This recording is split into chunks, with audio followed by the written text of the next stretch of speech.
Hi, everybody, and welcome back to Homomachina. This is session 20, Lost and Found. We hope you enjoy. Okay, so last session, it is September 3rd, and we all wake up in the underground safe house. And we hear on the news that there was a fire in Little Europe that they are saying is arson. It is also said that PC is delaying production. Because they were about to release a new product, but because of unforeseen circumstances, they're pushing it back. Um, and then we all kind of gather around the coffee table that's there, or kitchen table that's in the living area. And we start talking about the BD from Rose, and then we get a text from Score asking if we were alive, and we said that we were, and that production was pushed back for the models. And then Cerveau leaves, goes back to his apartment, and then Lucas and Rox leave and head to their respective places. Let's see. So Lucas is back at home, and it's like a ghost town. And then at like 3 a.m., he hears the rumbles of engines of his family coming back. And it turned out that the Zakovas didn't show up to that job that Mags had for Lucas. And Rox is back at Inferno's place and just sleeping off the rest of the night. Then Cerveau the next day, he looks for a therapist and starts therapy and changes plans with Molly. And they meet in the evening at Nude Awakening, and they talk about how PC has connections beyond the Black Wall, and he tells Molly about what Persona Craft does. And then we cut to Lucas, who's talking to Jim Bobs.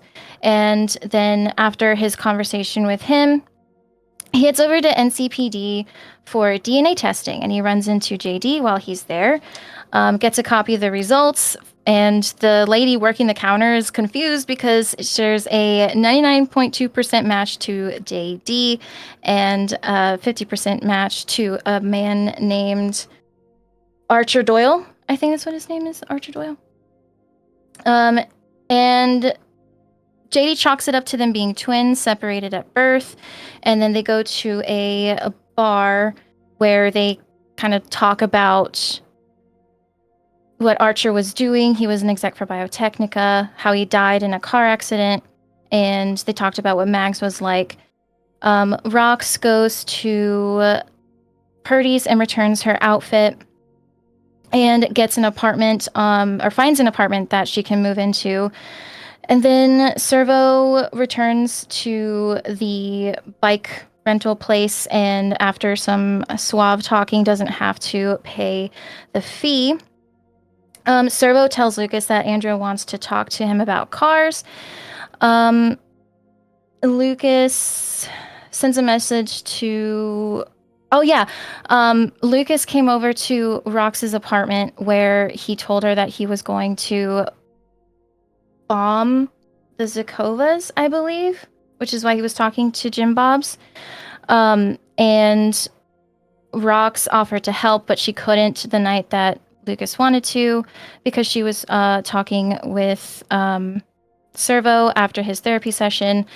Lucas heads over to the Rusty Mirage to just kind of stake out the area. He sees Trevor. Trevor doesn't look good. And Rox and Cerveau head over to Whitechapel to look around for cameras. I hope that all made sense. Yes, so we are going to start with Rox and Cerveau. You both are outside of Whitechapel currently, or where Whitechapel used to be.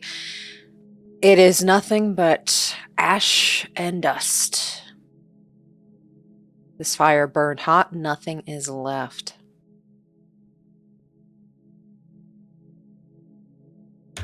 We were looking around at like cameras and things nearby. Is that it?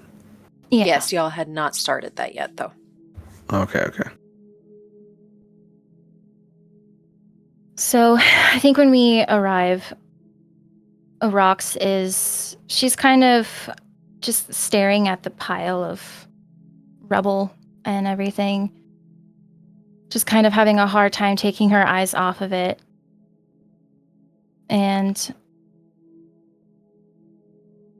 she just quietly says, I can't believe everything is gone.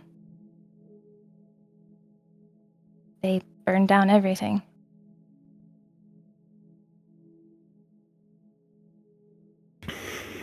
Yeah.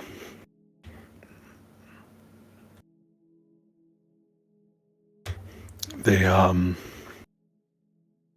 was brutal. Yeah. But there's nothing we can do about it, so...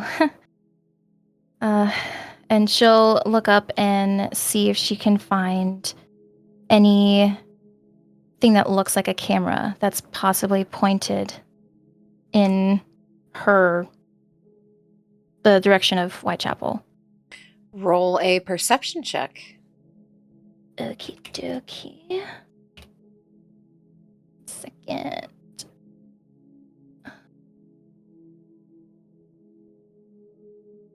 My dummy plane's loading. Okay.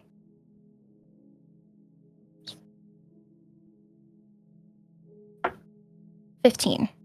With a 15, you do see some cameras. You see like buildings across the way, some other little businesses, some apartments have their own little cameras and everything, but it's more to protect themselves. Nothing is aimed directly at Whitechapel. Okay.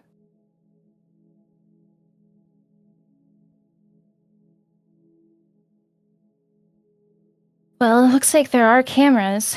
I just don't know if they really would have caught anything that happened. Doesn't seem like they were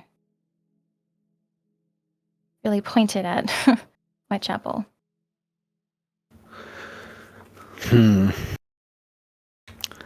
Do I imagine Fang points out the cameras and everything? Yeah. I can at least go poke around a bit. You're right. They look like they're pointed at their own stuff, which I don't blame them. There's enough surveillance around here. But, I mean, I guess it's worth a look. Especially if it's like a small business. Maybe I can sort of jump in and out with no one noticing. City camps, I'm a bit more edgy around. I trust you. Whatever you feel is safer. Hey, that makes one of us. Can I run scanner? Go ahead and roll interface.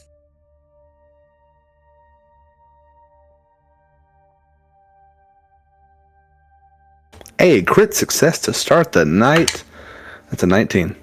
With a 19, you find a few access points, specifically around like a small apartment building that's nearby. There's a little store. So you can find many different little access points that you would like to jack into if you wish.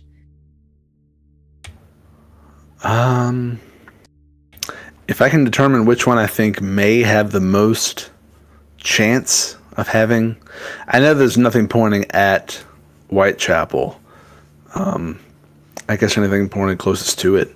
And maybe you can see someone's approach. Okay. You're able to jack in, and you see those pixels rise up. The red pixels. Go ahead and roll me interface as you see a door in front of you. Is that all I see? Can I do, what is it called? Pathfinder? Go ahead, roll interface. I got the goggles on, by the way. So I'm not Good with the completely dead goggles to the on, world. okay. And I also say out loud, despite how I may look, I'm not feeling so hot. So I'll dip my toe in the pool, but I hope it's the kiddie pool. Yeah, if it gets too intense, then just pull out or whatever you net runners do. Okay. Obvious snicker from Cerveau on that one. 13. With a 13, you see past this door there is another password and then a control node, and then another control node. Not a whole lot of ice on this one. Which makes me think it might not have too much, but I'll give it a shot. And I'm kind of like talking out loud as we do this. Since we're not in danger, I'm sort of narrating what I'm doing. I'll try to get through the door with, I don't remember the name of the ability. Back door, of course. 15. With a 15, door goes down. What you doing? I'll move on to the control node, the first one.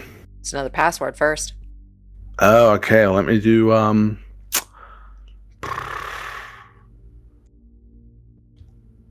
sorry, yeah, back door. I'll do back door. Go ahead and roll interface. 8. That door stays firm. Does not open for you. Okay, that's 3 net actions. Since One you more both turn. are kind of going together, yeah, go ahead and take your next 3. Okay. 9. That door stays closed. Let's do it again. Okay, 15. With a 15, as that door drops into the pixels, and what are you doing? I'll head to the control node and try to take it over. Go ahead and roll a interface. Can I tell this is the bottom floor? This Or is the not next the bottom control floor. node is the bottom floor? Next control node is the bottom floor. So I don't see any black eyes anywhere. No. Okay, I'm breaking into like some old grandma's camera. Mm-hmm. I feel bad. I'll run control on it. 10. With a 10, you meet it, beat it. You're able to take control of this little camera that is attached to the side of the building. Okay. What I'd like to do then is just try to spin it to the extreme, whatever direction I can. Rotate it just to see what sort of field of vision it has. And see if that intersects with Whitechapel at all. As you turn the camera as far as you can go, it gets the street, but it does not get Whitechapel. Okay. So I'll just say out loud, I don't think this one's going to see anything. And I don't even know if they're storing this locally because I'm not seeing any sort of files or anything on here. This might... You ever heard the term security theater? That is a new one to me. Yeah, it's pretty much you put up fake security to make people feel safe. Of course. So it could just be a camera to deter thieves, and it's not recording. It's not tied to an alarm. Doesn't seem to be. Yeah, well, I guess, I don't know, for this area, guess I wasn't really expecting much, so. I mean, it's worth a shot, but it was a long shot. I mean, I'm not trying to deter you. I want to find out who did this to Rose and her kids' home, too. But, I mean, I don't want to give them too much credit, but they were fucking pros. I mean, I couldn't even make out their faces on her BD. Yeah. Just like, they're just like one step ahead. And it's hard to figure out how we get in front, you know? I mean, they're fast. They got ears everywhere because they didn't even know Jax was going to be there, I don't think. But then as soon as he was there, they knew where to hit him at home. Yeah. Same thing with her. I mean, they knew she was going to be there. I'm assuming she was the target, but they don't leave any loose ends. They don't think they do. But we may not find one here, but I'm looking for them. Good. Yeah.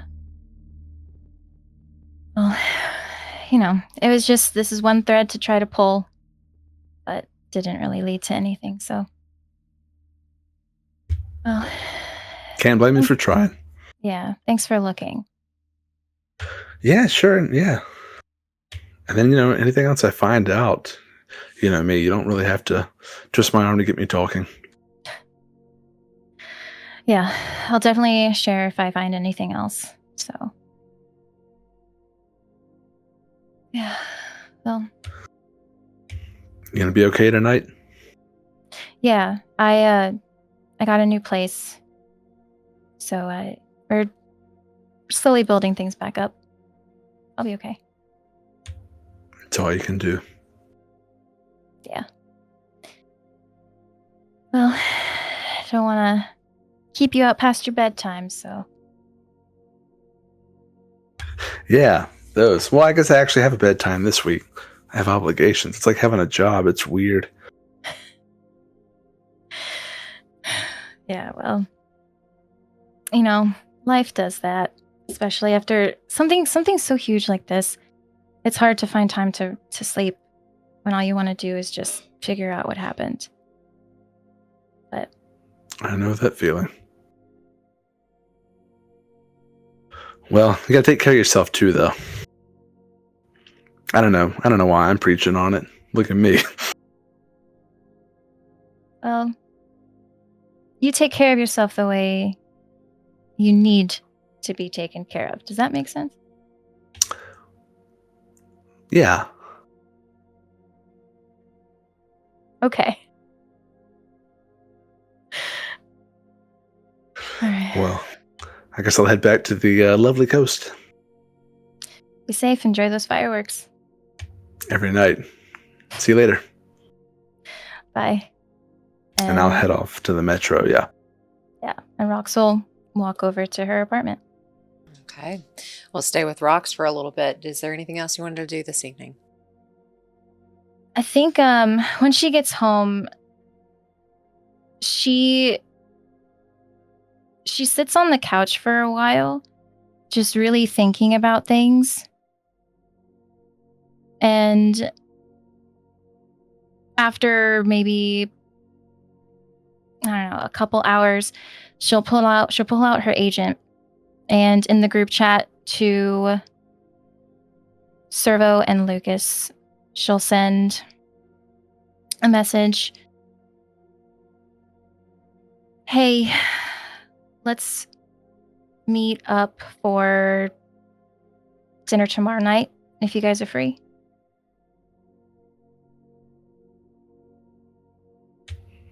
I imagine I'm still on the way back, so I'll reply. Yeah, sounds good. Where at? You guys like ramen?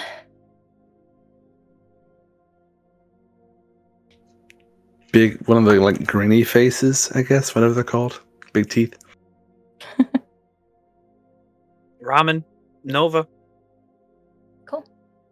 We'll meet at 7. I'll be there. GM, can I do 7?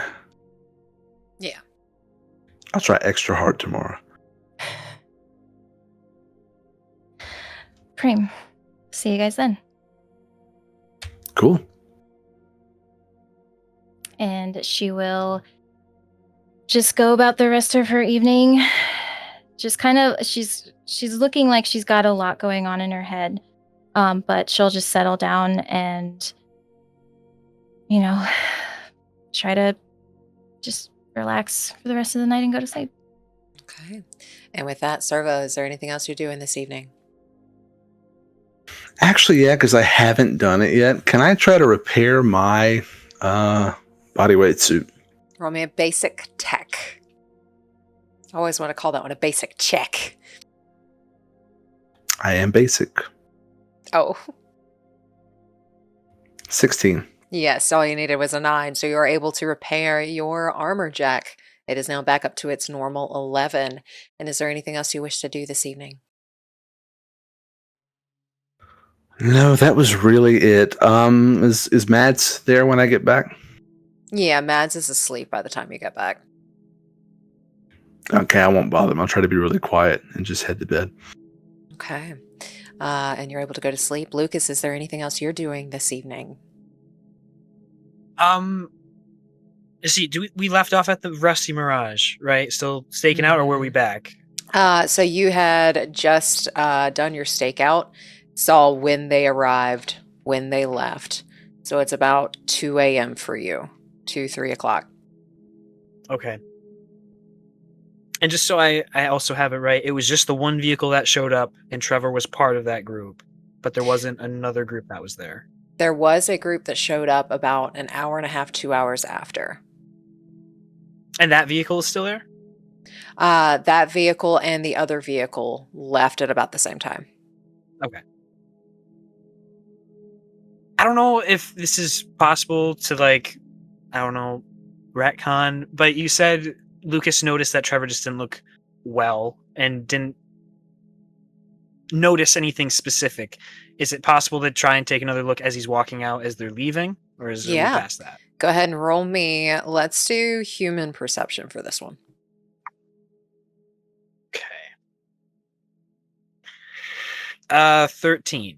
With the 13, you can tell he looks worn out, rough. Eyes are bloodshot, and he's got like these dark circles under his eyes. Something's not like right. So worn out is the best description, not like someone jumped him or something.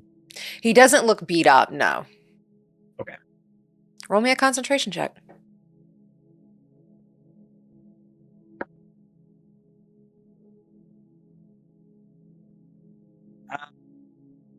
Uh, 13 again.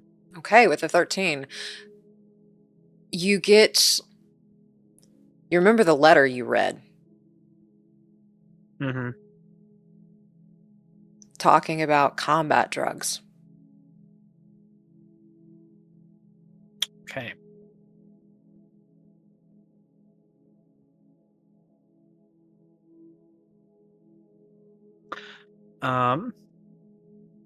Then yeah, after they leave, probably calling it a night as well, headed back home.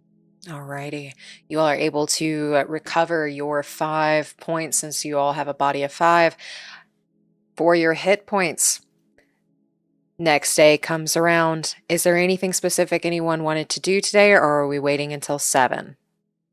Because I know Cerveau has therapy.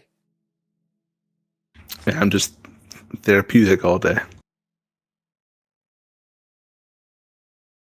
Nothing from Rocks. Let's see. Can Lucas wait somewhere at home and just hope to catch Mags? This is like the only plan for the day, so whenever in the day this falls, just kind of lounging around just to catch her at some point. Yeah, roll me a perception check. Oh, damn. 9. With a 9, you don't see her like immediately, but as you kind of sit around and lounge throughout the day, you do see a glimpse of her at Laz's grave, which is where she pretty much stays if she is not doing something actively.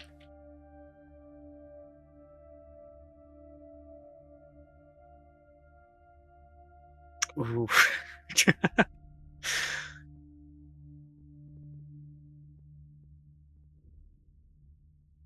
Oh, for the conversation, maybe it wouldn't be great to meet her out there. Would this just you walk in at any time? So with you knowing where she is and not wanting to have that conversation there, I kind of assume Lucas just kind of eagle eyes in and waits for an Yes. opportunity. And eventually, towards the end of the day, she will pick up whatever she had with her and then start heading towards one of the vehicles. All right, then he'll just run out and meet her. He has the papers in hand of the DNA test. Not like showing her right now, but just in hand, just kind of off to the side.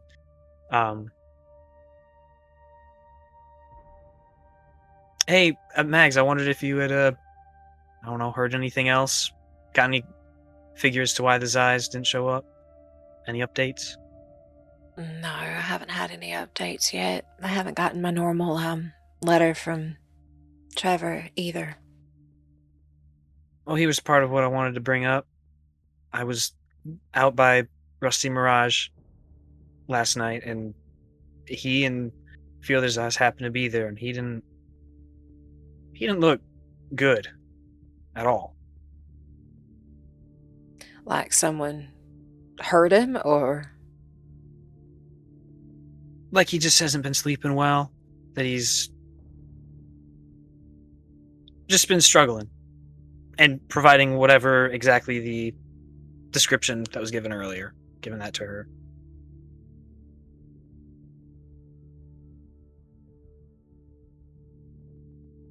Huh. Did any of the other ones look like that, or was it just him? He's the only one I noticed. He was really the only one I was looking at when I noticed. He didn't look like that the last time we saw him. He mentioned that they were going to be taking those combat drugs that they've all been divvying out to test. Read about it, and I wondered if that was it, but just if Trevor's in trouble with something, I just wanted to mention if there was any inkling of that.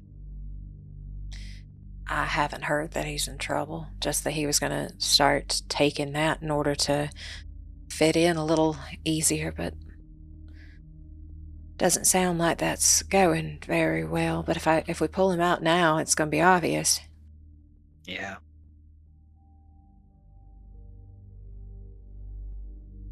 Well, I just wanted to mention it. I don't know what all goes on with him, but I thought you should at least know that.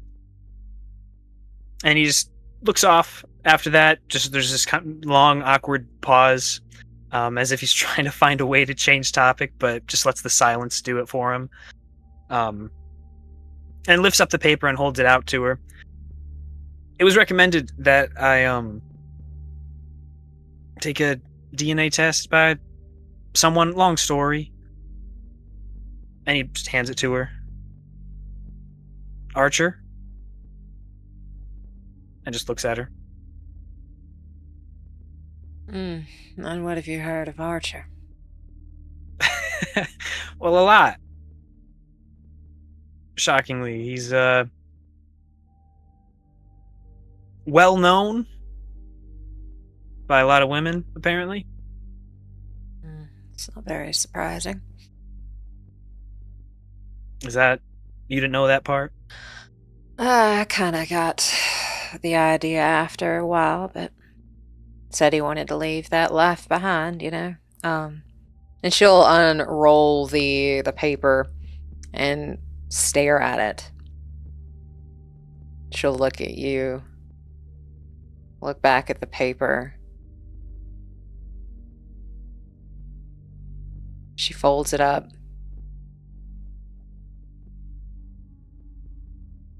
Who is Jesse? Jesse is a detective we crossed paths with about a week ago. And Mags, he looks just like me. Or perhaps I'd look just like him. Exactly the same. He just has a different scar over the face. Same scar on the hand right here, and he points to it. Smoke the same cigarettes that I like, and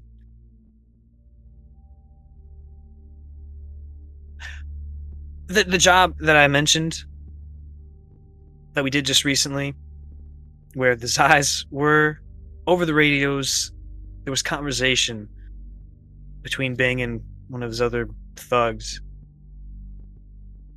They mentioned how one of Mags was there, and they asked, no scar or scar. No scar, it was me, obviously. That Jesse? I mean, I don't know for certain, but he might be the one. Roll me human perception.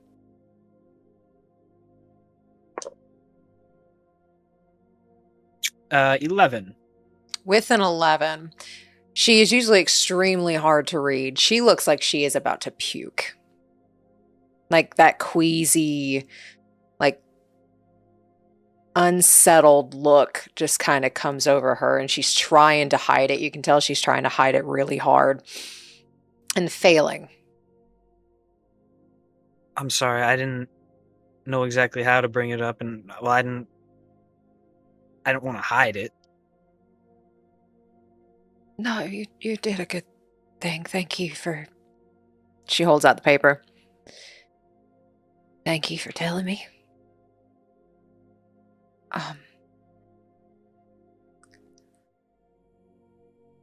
If it means anything, it doesn't sound like he's very aware of the Zais, and I asked questions brushing on the topic of what Persona Craft is doing, and he didn't seem aware. He seems, hopefully for the best, out of the loop of most things. It was a brief conversation, though. Okay. With them knowing or asking, one of mine was there.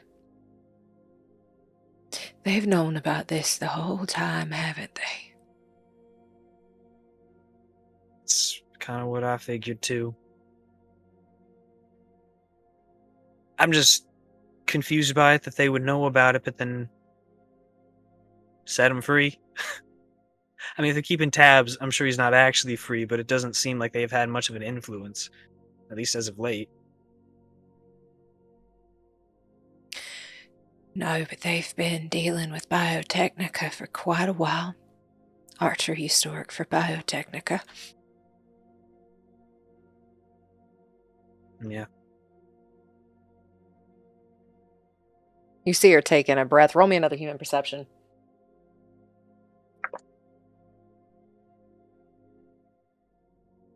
15. Okay. You can see like the seething anger starting to come out. And it looks like she's connecting dots and solidifying those lines between them. Someone else worked for Biotechnica too. And wanted out.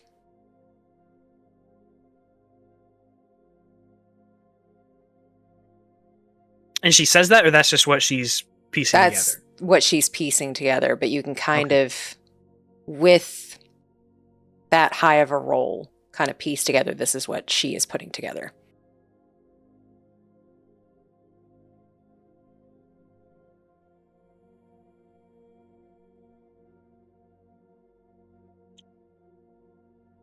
Okay, I might be ahead of you. What are you thinking? Catch me up.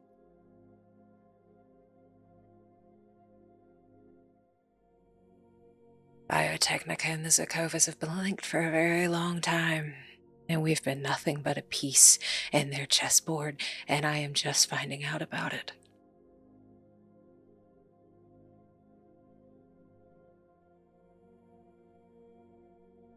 They have played my family enough.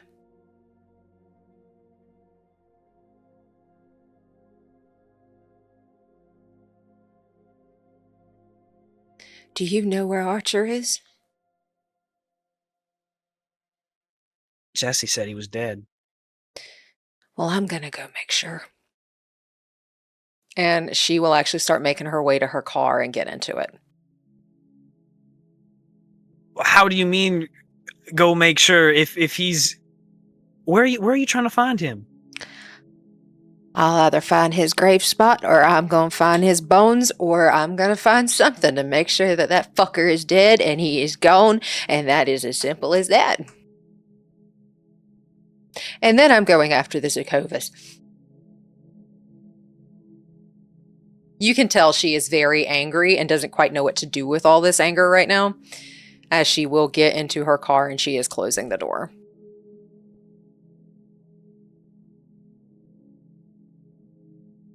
He'll catch the door just a second. I know better than to tell you not to do something, so I'm not. But find Archer tonight, and that'll be the night, right? Nothing further, at least tonight. No, not tonight. All right. Are you all right with finding all this out?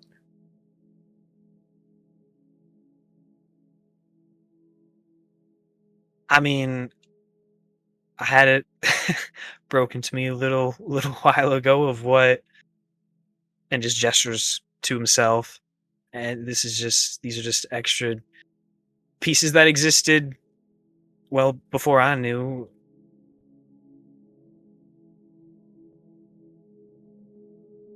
I feel okay. Of course, I would have wished to know this stuff, but more worried about you right now. As you gesture to all of you, she will also gesture to all of you. No matter what you are, who you are still mine.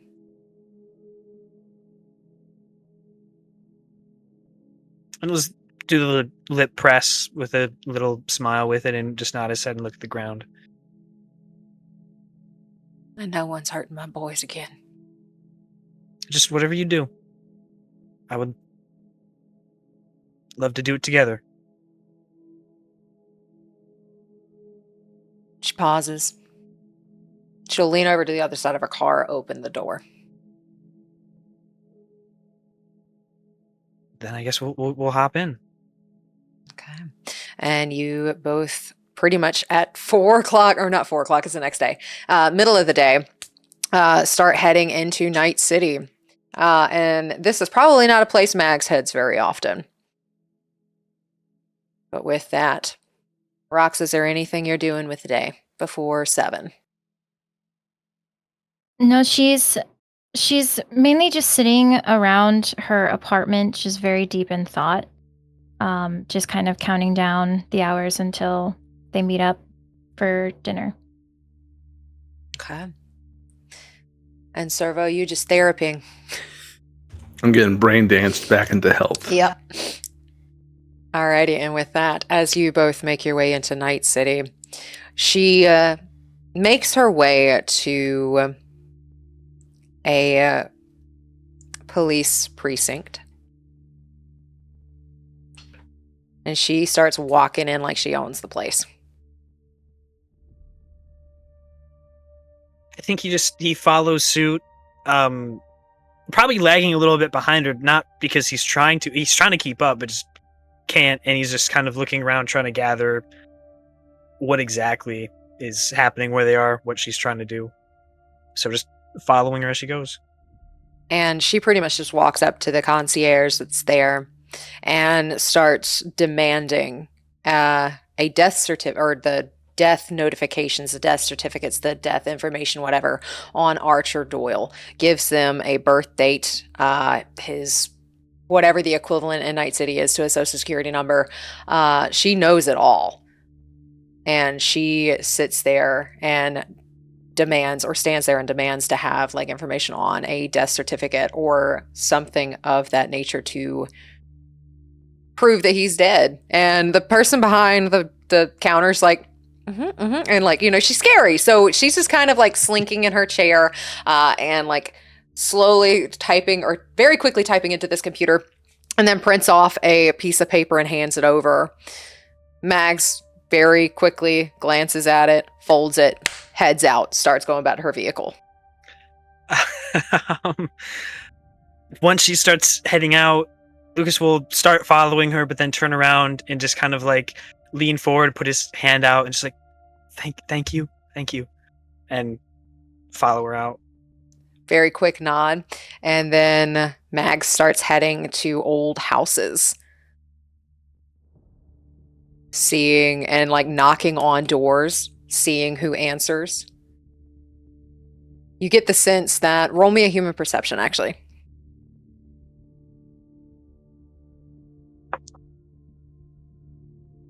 Uh, 10. All right, with a 10. She is going... She's not hiding it. She's going to all of Archer's old haunts and asking, is he dead? Have you seen him? And every time they answer, yes, he is gone. He is no longer around. Some seem a little shocked to see her. Some may have been like old flames of Archer's. But yeah, she's just confirming Archer is dead. And if there's a chance to look at the death certificate, like it says car accident, like it just kind of gives exactly the story that Jesse gave, right? Yes, it does. When you're reading that over, it pretty much says car accident a year ago. Happened like outside of the old Corpo Center. Speeding, hit a light post, went through the windshield.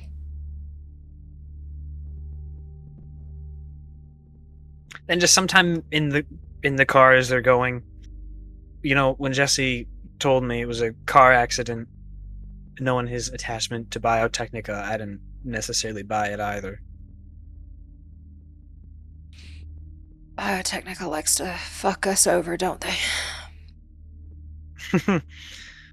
Yeah.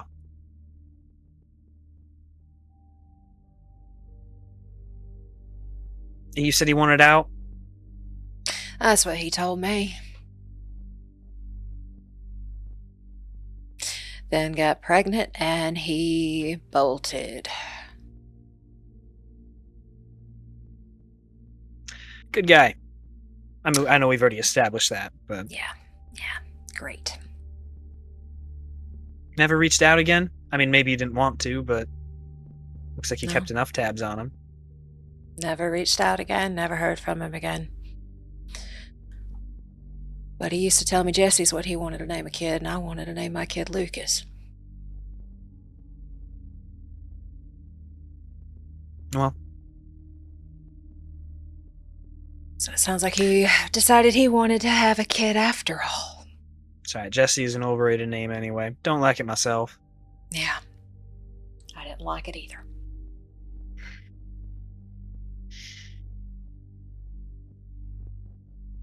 And she will actually start heading back to the Badlands, having confirmation that it seems Archer Doyle is dead.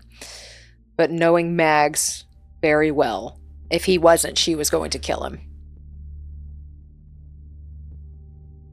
Yeah, I kind of figured as much. She wasn't. She was on fire, so I figured. But she does get you back to the Badlands in time to where you may head to dinner if there is nothing else you would like to do with today. Nope. We'll just sit at home until it's time to meet. Alrighty. And you are able to make it to Nude Awakening and order your ramen, your coffee, your combinations, whatever it is you wish to order as you all arrive around 7 o'clock.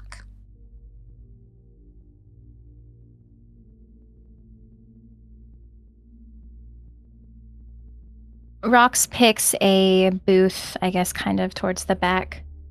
And if she doesn't see anybody else there, then that's where she'll sit until Gus and Cerveau show up. I would try to be on time as possible. Same, maybe a little late just given the day that he's had, but trying to be as punctual as possible. And then I would pick up something standard, find the table. Ditto. And looking at Rox, she's got this kind of she looks like she's kind of thinking about something. And she'll say, "Hey guys, thanks for meeting with me.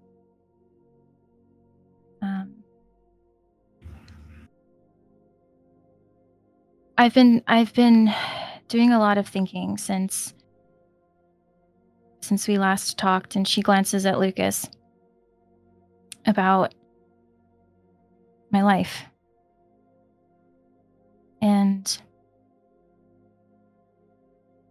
how important it is. And with the way things are now, I don't think that this is what Jax would have wanted. I am distraught over what Persona Craft has done. But I don't...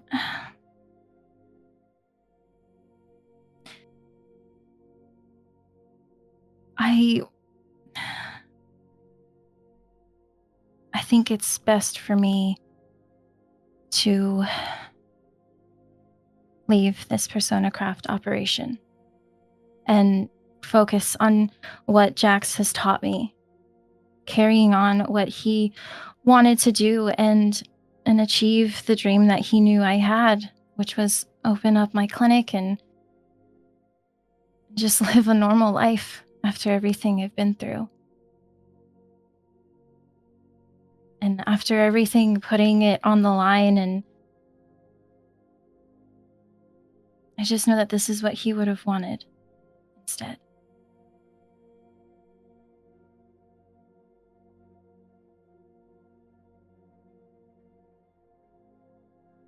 But I know that you two will expose Persona Craft for who they are, what they do.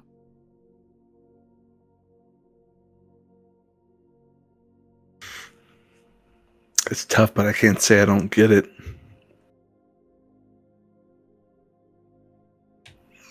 I mean, I feel like at this point I'm running on stubbornness alone. And my life would be a lot easier, probably a lot better, relationship-wise, if I knew when to call it.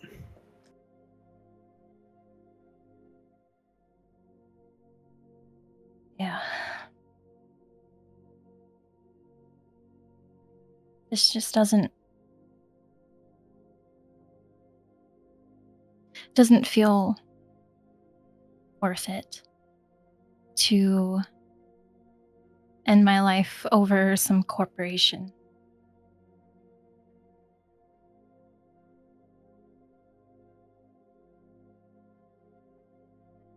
And Lucas, for when Rox is explaining everything, is looking down at a cup of coffee that he has, just kind of like thumbing the side of the glass, and eventually looks back up. I get it. Whatever it is that you want to do. Have to live your life. Yeah. I just think this is what's best. Me and I don't know. I'm tired. I'm tired of all the loss, of all of the uncertainty, and I just want something stable. So I think the only way I'll get that is if I make it myself.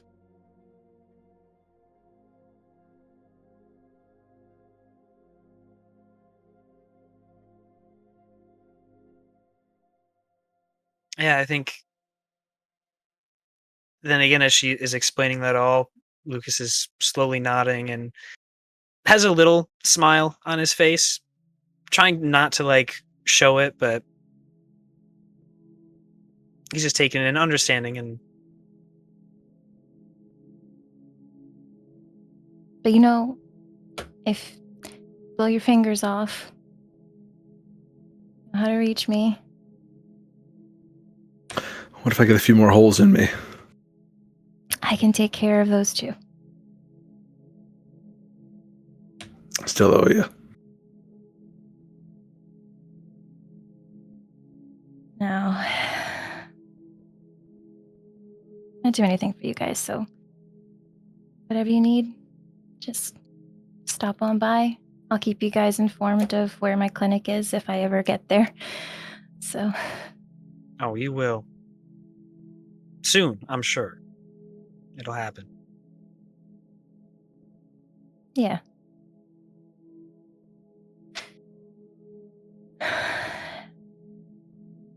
So that's the news.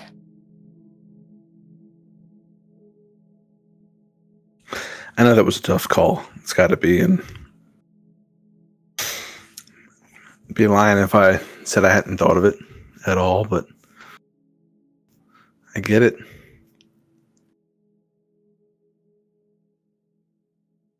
when you get involved with things like these, there's a lot of people who want out, and taking an early chance while you can. You got to do it. Yeah, I think this is my opportunity, and I think it's the right thing. So.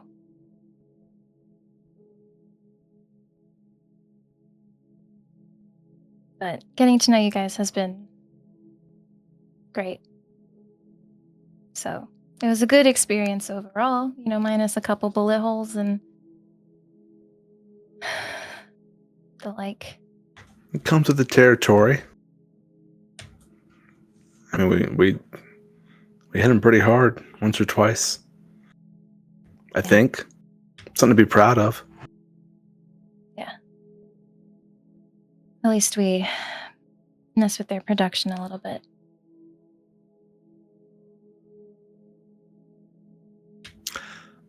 Yeah, when you see my name on the news, you can either celebrate it or pretend you don't know me, depending on the circumstances.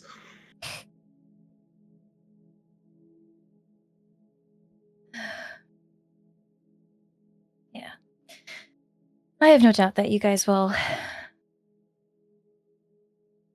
succeed and you'll find answers.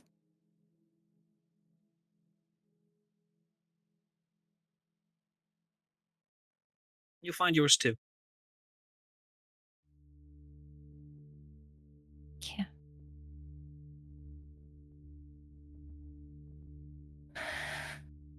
Is there anything we can do to help you head off on this new path?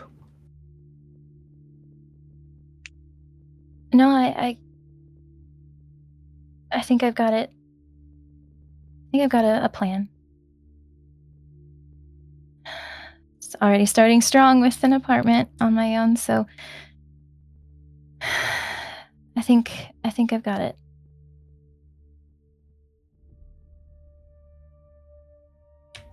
Can't wait to see what you build.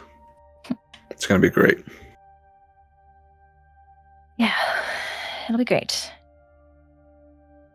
If I may just reserve some time ahead of time for Jim Bob's, just to always have that window open again. He's been working a lot and it kind of scares me. There's always a spot for Jim Bob's. All right. Just need to be your first customer, put in that word, so I'll hold you to that. Got it.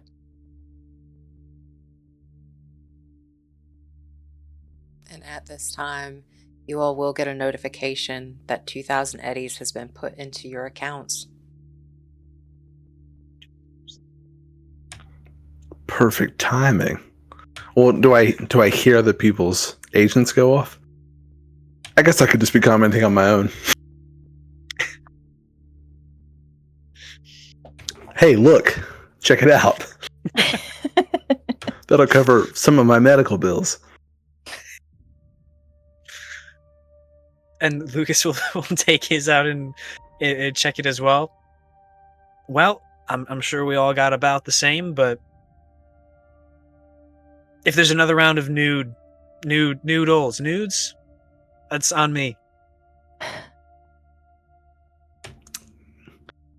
I've been in therapy this week, and I think they would call that something slip. I don't remember. I was just trying to find the best way to say noodles is all. People have called them nudes before. That's all that was. Guilty.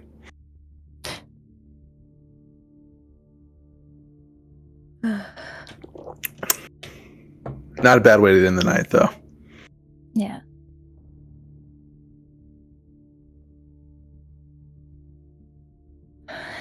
Well, I guess this is, well, hopefully not goodbye, but see you later.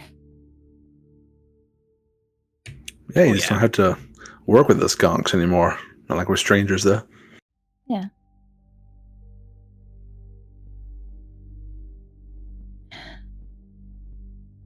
Good luck, guys. And she'll get up and just walk out and head back home.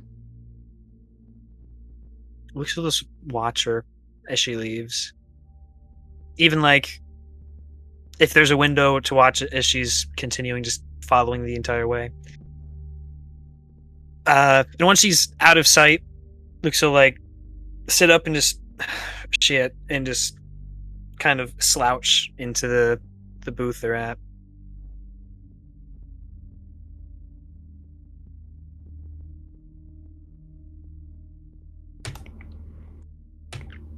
I mean, I get it.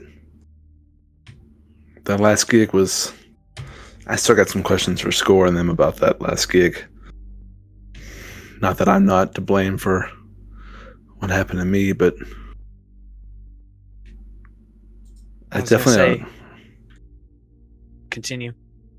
I was just going to say that this is a crossroads, and I can't blame her. No. Absolutely can't. What that means for you, though, is no more emotional attachments to rental motorcycles. No, I mean, I still love the net, but I'm going to stick to software. I have given up my love of hardware. That's good. Like, I could try and help you at some point. I guarantee I'm not as gentle, and I might fucking kill you in the process, so... I mean, I did shoot your car, so it's like I don't have it coming. It's true. We would be even at that point. Yeah, I'm gonna need to invest in some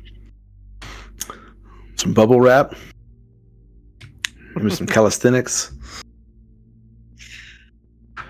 It's gonna be an adjustment. I mean, with all this, I've been thinking about the weight of what we're doing.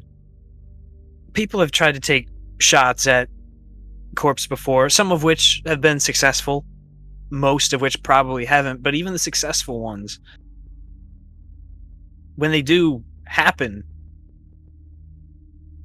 it seems like whatever's taken out by that hit gets replaced soon enough.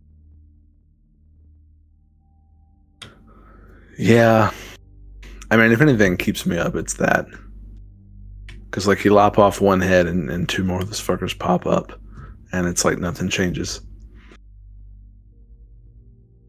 We destroy part of a server room, and I have no doubt they have a new one by now.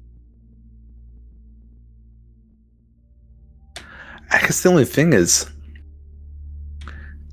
as tough of a pill as that is to swallow, it's tougher for me to sit around thinking what I could have done and didn't.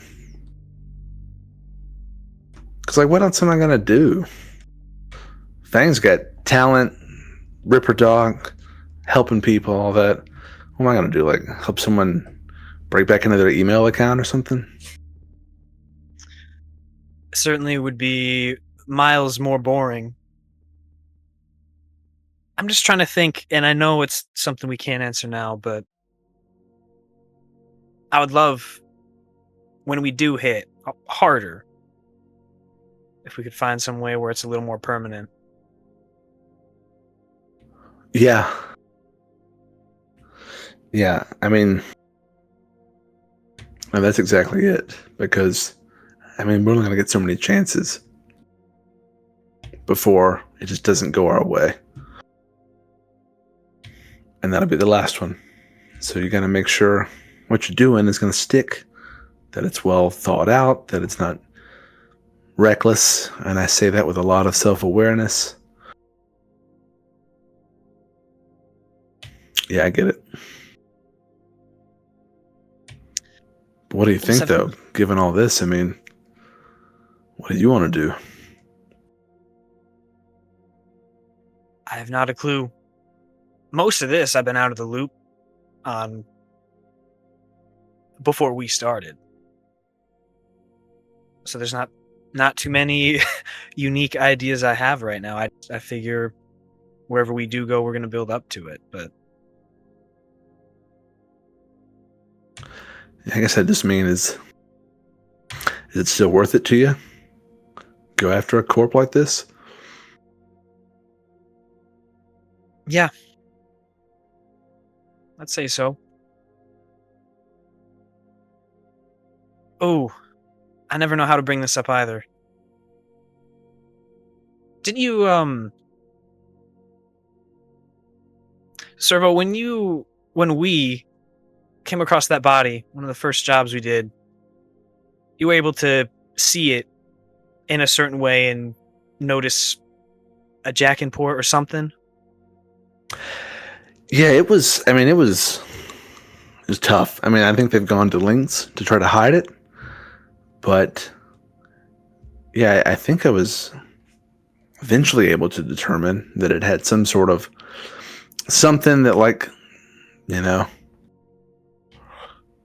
some sort of sign. Yeah, some sort of... GM, what exactly was it? Was it a jack in port, or was it more so just something I wouldn't expect to see in... A little bit of both. Because it's like a jack in port, but instead of being covered by like a piece of metal or like just a normal covering, it's got sinew that starts to like grow around it and block it.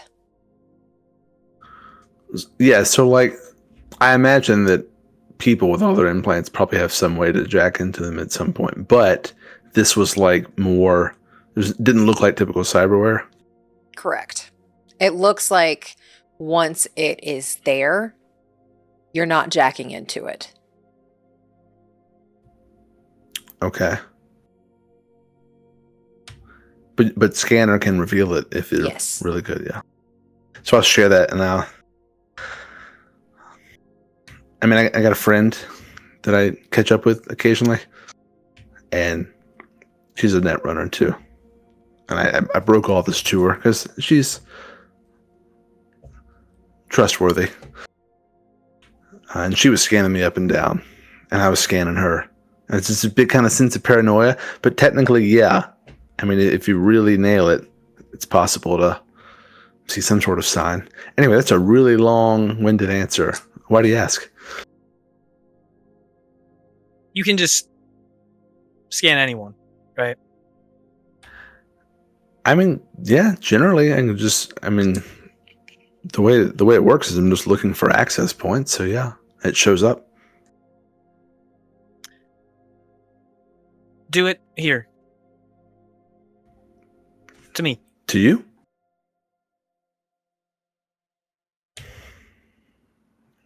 Okay, I'm going to ask you the same question I asked my friend. I do this, and I learn something. We can't unlearn it. It's not me discouraging you. I just feel like it's a disclaimer I need to put out there. I'm prepared. I hope. Okay. I will run scanner on Lucas. All right. Roll me 3 scanners. 3 of them? And add a +4. To each one? Okay, the first one is a 14. A 19. And a 15. With that 19, you see the fizzle of something located at the back of Lucas's neck.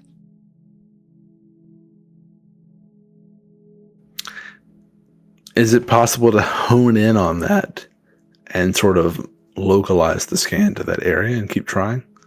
Roll another scanner, or however many times with a +5. Scanner's technically a meat space action, I think. I could Yeah. be wrong on that. So pretty much you're just staring at Lucas. We're just sitting there and I'm like, He's contemplating the nudes offer. Okay. That first one was an 18.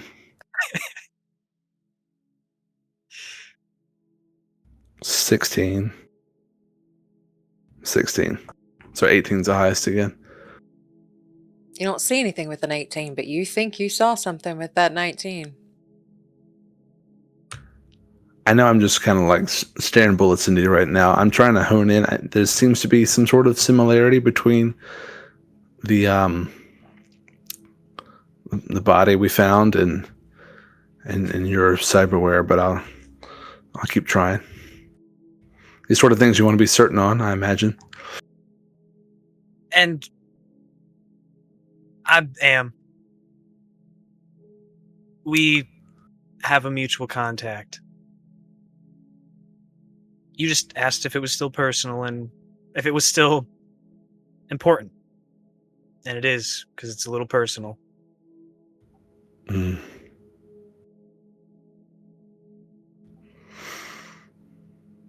Yeah, I imagine so. New-ish to me. She knew as well. Just points out the window to where Rox was. Yeah. I mean, Whole story I can explain another time, but just to say, I'm all in. I mean, if that's not a hell of a motivation, I don't know what is. Where do you sit? Same boat?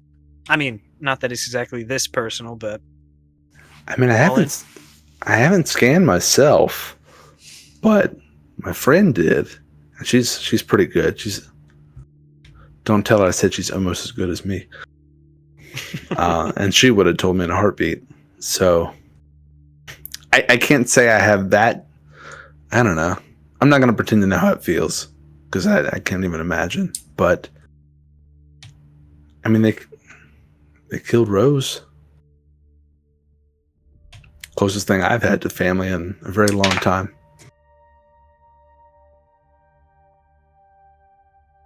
Just can't let that sort of thing go. That and my stubbornness to... I want to say it's all that, but it's also part of the...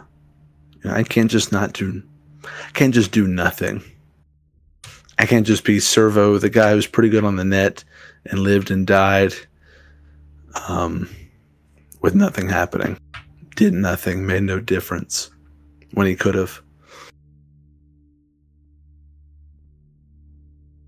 Yeah. All in then? And he holds up his mug. I guess I assume that Cerveau has something else to drink. Something to drink. Yeah, I would have got some sort of tonkatsu cappuccino or something. So, all in then and just holds up the mug? Hell yeah, and I'll clink it. Cerveau, roll me a deduction, please.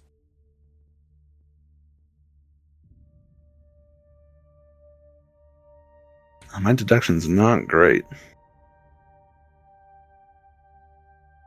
7. You remember with a 7, since it was brought up, the body from one of the first missions you all went on was a lot easier to scan than Lucas.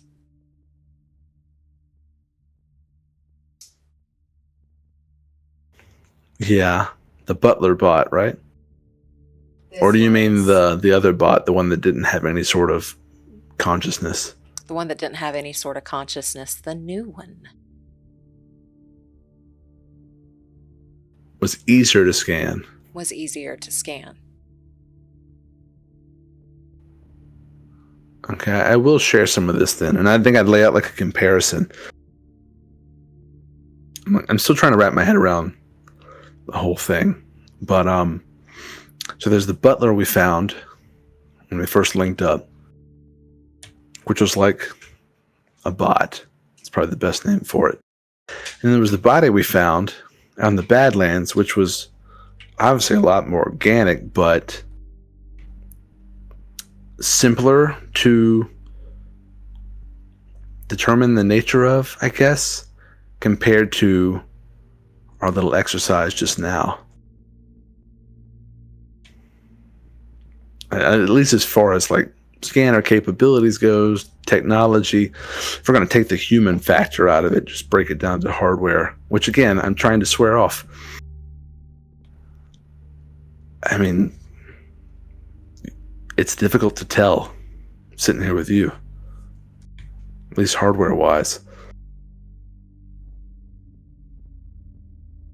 Whenever I started to exist, the conversations that I've had with Mags, it sounds like it's been a while. Maybe I'm just some retro tech that's a little more difficult, worn out. I don't know how these things work. Higher tier, higher quality. I mean, I'm fucking half tech anyway. I don't mean to say it like it's dehumanizing. Half my body is metal. No, it's fine. It kind of sounds like you're hitting on me. That's what it sounds like right now. So, well, and now who's scanning who? Both of you roll me deduction, please. 11. Oh man, 2 natural ones. Oh, well, it's good to get a deduction? second natural one. Yeah, That's true. Yeah. you said deduction. Yes. Then 2. Okay, with a 2. You're just in this conversation talking about how Cerveau is hitting on you. Cerveau with an 11. With what Lucas has just told you, Lucas is an older model. That port is fusing with Lucas. So it's not a matter of design, it's a matter of what's happened over time. Mm-hmm. It fuses. Okay, and the best way I know how, I'm going to try to share that and put it into those words, which is like, it's like, regardless of when or how you came to be, I mean, you're changing, you're growing. There's an organic factor to it. It's so hard to talk about this because I don't mean to sound dehumanizing in any way. Because, like, you think and feel and have motivations and fears and all that just like me. You don't have to worry about using the wrong language here. This is all news to me. The way I want to go about things is just be direct and blunt about it. Say it however it is that's easiest. I guess it's kind of like a natural body. Like you come into existence in one state, and then you grow. And from what I can tell, it's like compared to the other ones we've seen that appear to be more like an infant, to use that metaphor. You're matured, like you've grown. An infant, man. Okay, that's fucked up. All right. Well, not you, but like the body, I guess, we found in the Badlands, I guess would be kind of the equivalent of like, I don't know, like a baby. I guess the only difference is how you're made.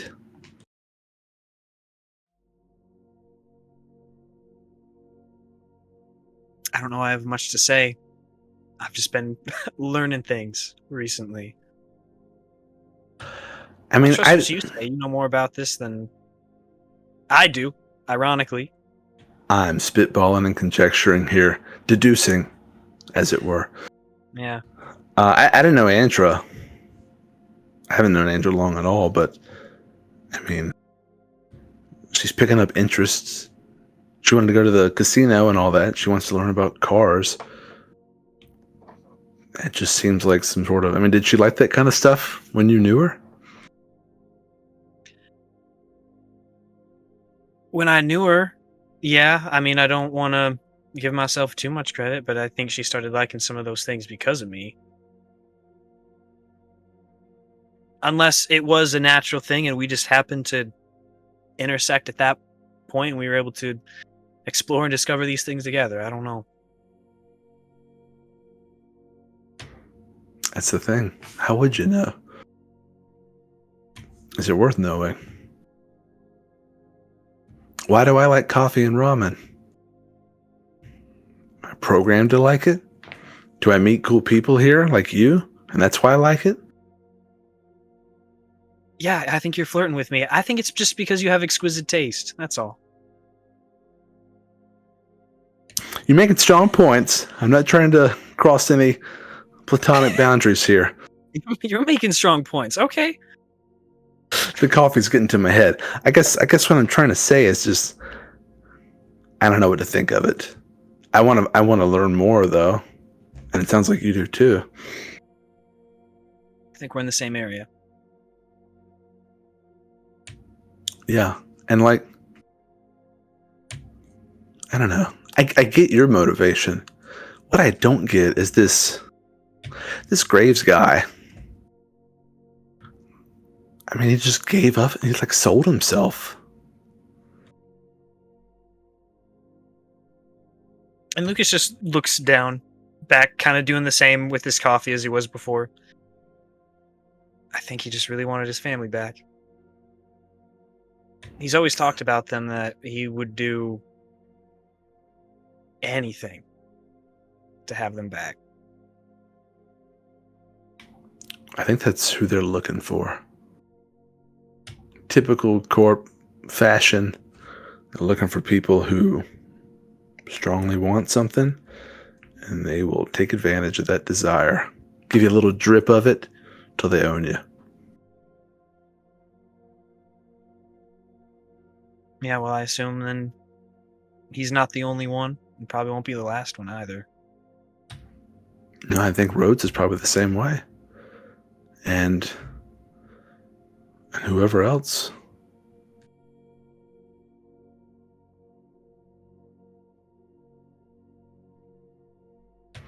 But like, I don't blame Vim. I don't think I would do it personally, but you know, trying to convince Graves he made a bad call, or Rhodes he made a rash decision, that won't change anything. Grief and other outside influences make you make a lot of decisions that maybe you won't normally make. Yeah. Anyway, I don't want to get all philosophical or anything, because I'm not very philosophical. I am going through therapy though. But yeah, I mean, I'm in it because I gotta know. I can't let it rest. I can't do nothing. Makes sense. So hopefully Score's got something else for us. Or we find something else soon. They seemed content with the work we did, so I'm sure we'll find other work from them sometime soon. Yeah. Did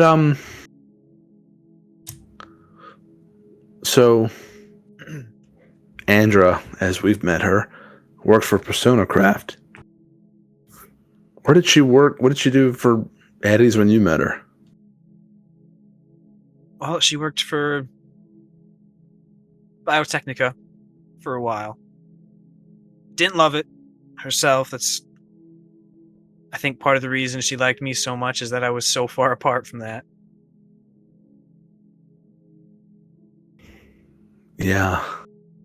And Rhodes too, right? Rhodes was with Biotechnica? Yeah. I got kind of a seed of a theory cooking up here.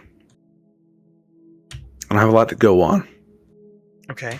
We know they're in bed together, Biotechnica and Persona Craft.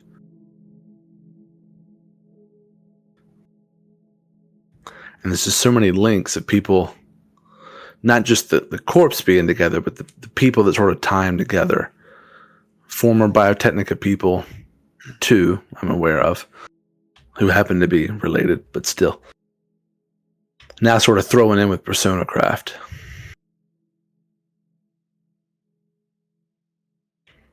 I just wonder how deep the partnership goes.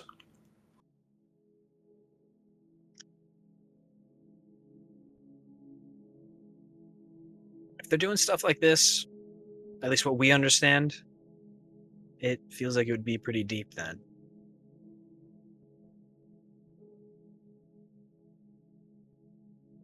I mean, I know what you know. Shit, you might know it better than I, but that's what it seems. there are strong ties. Yeah. Gee, and this is a nerdy question. Because I see there's a business skill. Is Cerveau aware of the concept of vertical integration? Help me here. So that's where a company essentially that uses an end product, they start to buy up all points of the supply chain. So like instead of just making the bot, you start to buy the place that makes the bodies and makes the software and makes all that. So you own everything that goes into it. Roll me a business to see if Cerveau knows it. I know. I don't know if Cerveau would. Cervo's not really a business dude. I'm not a business dude either, but I rolled a 10 for business. Okay. 7 plus 3. 7 plus 3. You know that there are connections here. Connections that normal businesses, corps, don't do. Like, you don't hear of execs going from one company to another. It's just not something that happens. Usually if an exec leaves, like especially high execs, it's because they've been murdered or something has mysteriously happened to them. So I know that about the nature of corps. With being a person who wants to take corporations down, yes. So they have a lot of connections that don't quite make sense if you look at it too long.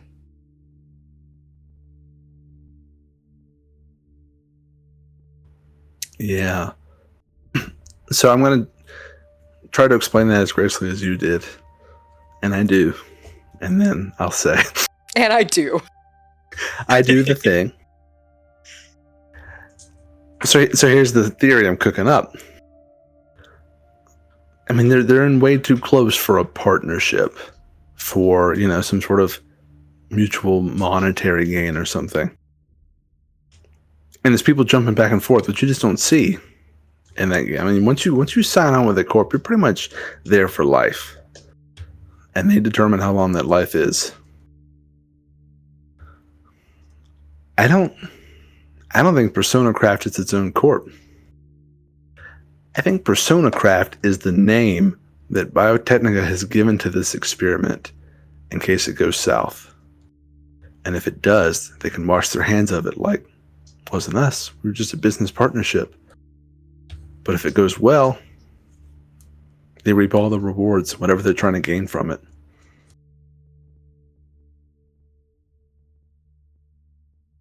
It's like a front. I think that makes more sense than what I would like to admit. There's just a lot of connections you just don't normally see between. I mean, it's not like corps have never made deals with each other, but to get this close with something this risky that requires them to plant the mayor, essentially. It's just, I mean, there's a lot of dirt they could get on everybody, and I just feel like they're sort of protecting themselves against that. Give it a different name, treat it like a different corp. Behind the scenes, it's all the same thing.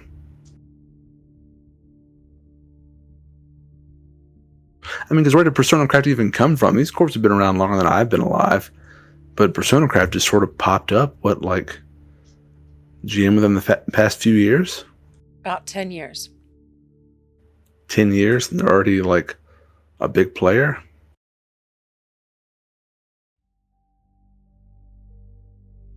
So then, let's just say you're correct on everything, on this little seed of an idea that you have. So then what do you think? Instead of trying to fight something directly, instead of trying to nuke something, you just expose it? Let it burn itself? I think exposing this would do a lot of damage, because clearly they're going to great lengths to hide it.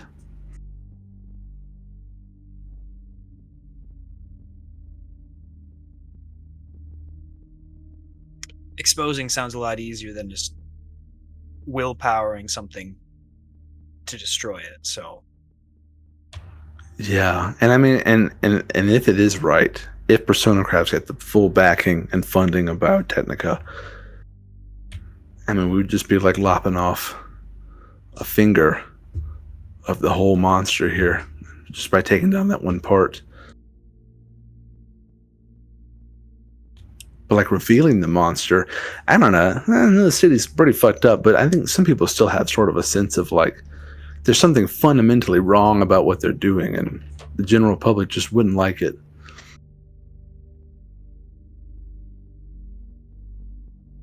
exposure could get us a long way. And he's just kind of like looking up at the ceiling, just kind of throwing ideas around.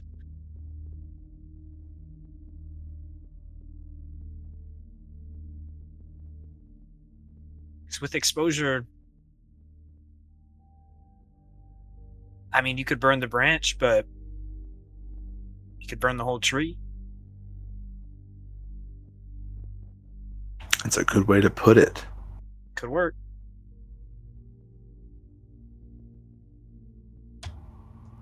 Yeah. I think it could work.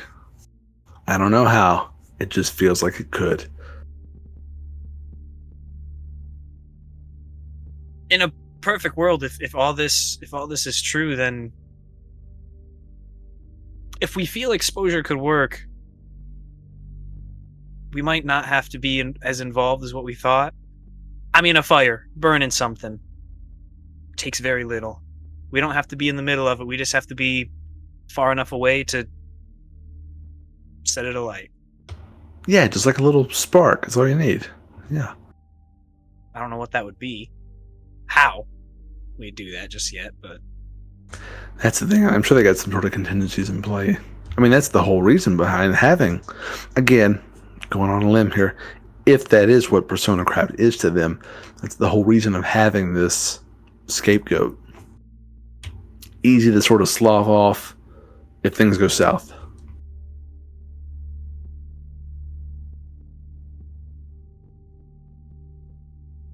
I don't know.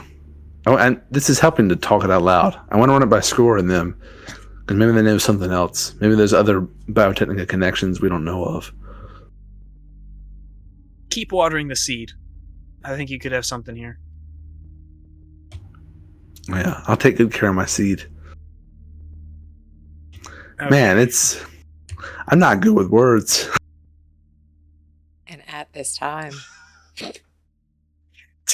That's how we're. Damn it. and at this time, Cerveau, your phone dings. I'll check it out. Yeah. Did you put Tracker's phone number in your phone? I didn't, because he didn't give me his deeds, right? I just gave him mine, if I recall correctly. He gave you a card. Oh, yeah, I probably would have then. Okay. You see, however you put Tracker's name in your phone. I know his name is Tracker, right? Mm-hmm. I'd probably put Tracker and then parentheses close talker. Tracker, close talker. I found her! Knocked her out! Bringing her back to Aldecados! See you tomorrow! Do not show up before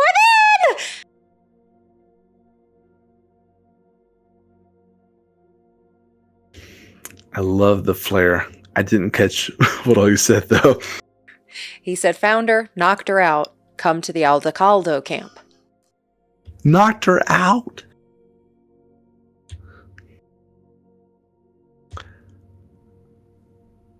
I'll reply. Wait, hang on. I got a message.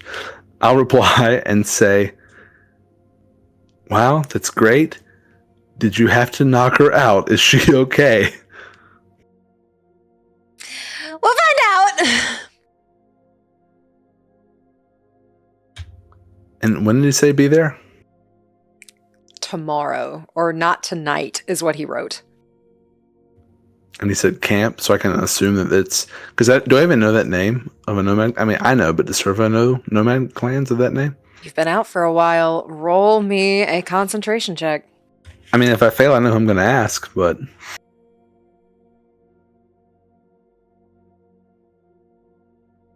$12. With a 12, you've heard of them. You have no idea where they are.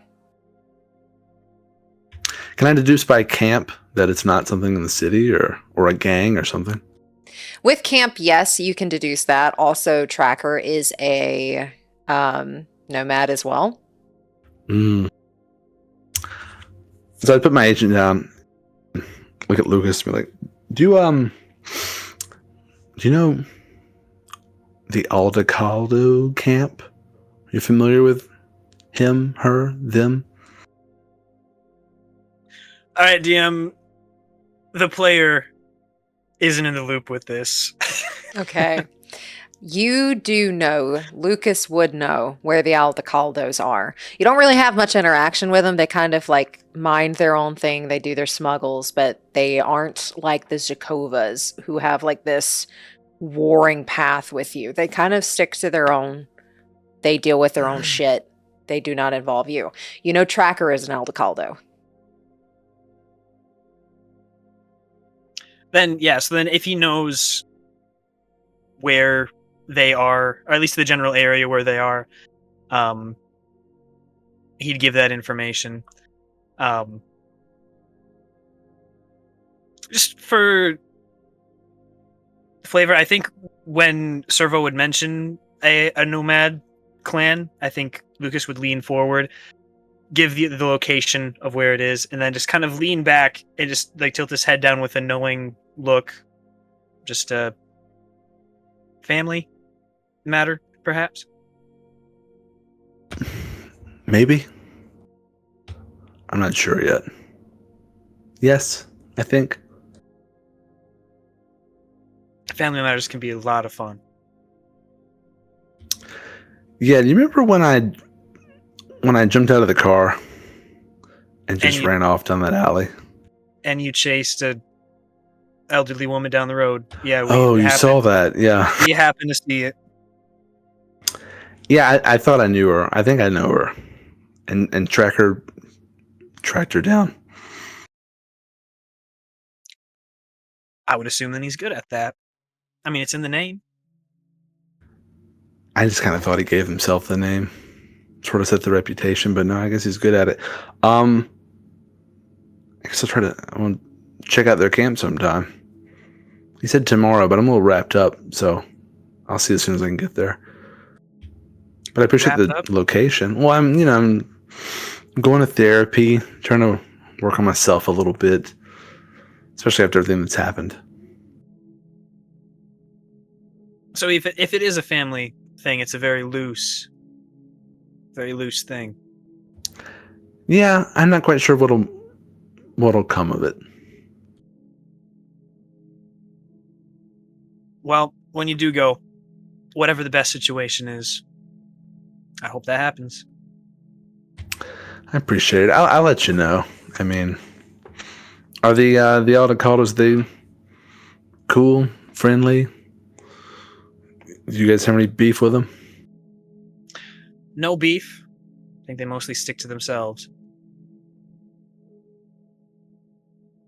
Never interacted much outside of Tracker, and Tracker's a ball of joy, so I'm sure it'll be fine. Yeah. He seems okay.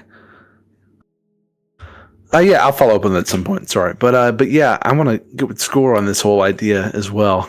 And then, obviously, if you hear of any other ties between Biotechnica and Personacraft, I don't want to get tunnel vision on this because it could be wrong, but I'm curious what else we'll find. Well, we have a lot of resources to find things. I'm sure Graves is interested. I'm sure after a conversation earlier today that my family's also interested. Mags, at least. So I think we'll have a lot of resources here.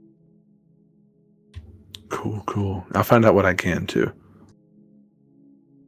All right. Always a pleasure. And I'll clink the mugs one more time, and then I'll head off or head towards the door. Cerveau, before you go, this woman that you were scanning, like, do I have to let her know that there's, like, competition now for you? Or, like, how are we going to do this? Honestly, I don't think she's interested. So, I mean, maybe but that ship may have sailed. Are you interested? Now I'm confused. And you or her? I mean, I guess I left it open, so surprise me. I mean, you're cool and all. No offense. It's just not my style. But, I mean, she's cool, but it's just one of those things, you know, sometimes people just don't. It's like two puzzle pieces and they just don't fit together.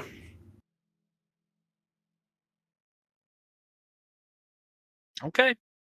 I Is blame that it on my Molly? nature. Is that Molly we talked about before? Yeah, I'm kind of guarded with personal business, but yeah, you can see right through me.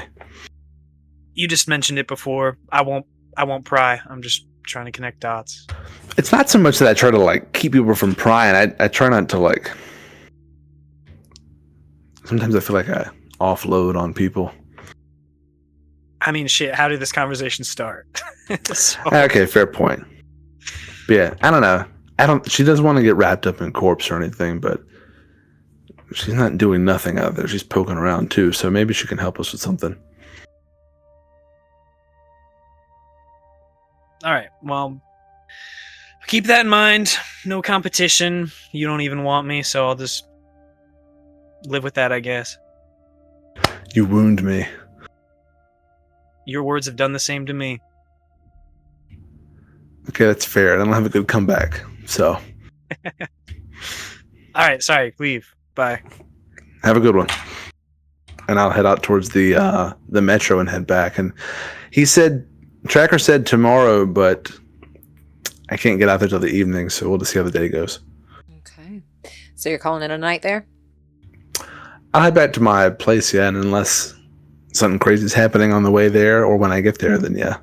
Okay, and you're able to call it a night. As you go in, Mads is awake on the computer. But we're going to pan over to a new place, a new home. Someone has been gathering information, lots of information, since a fire broke out in Little Europe. Plum, would you like to introduce your character? So, you see this woman. She's about mid-20s.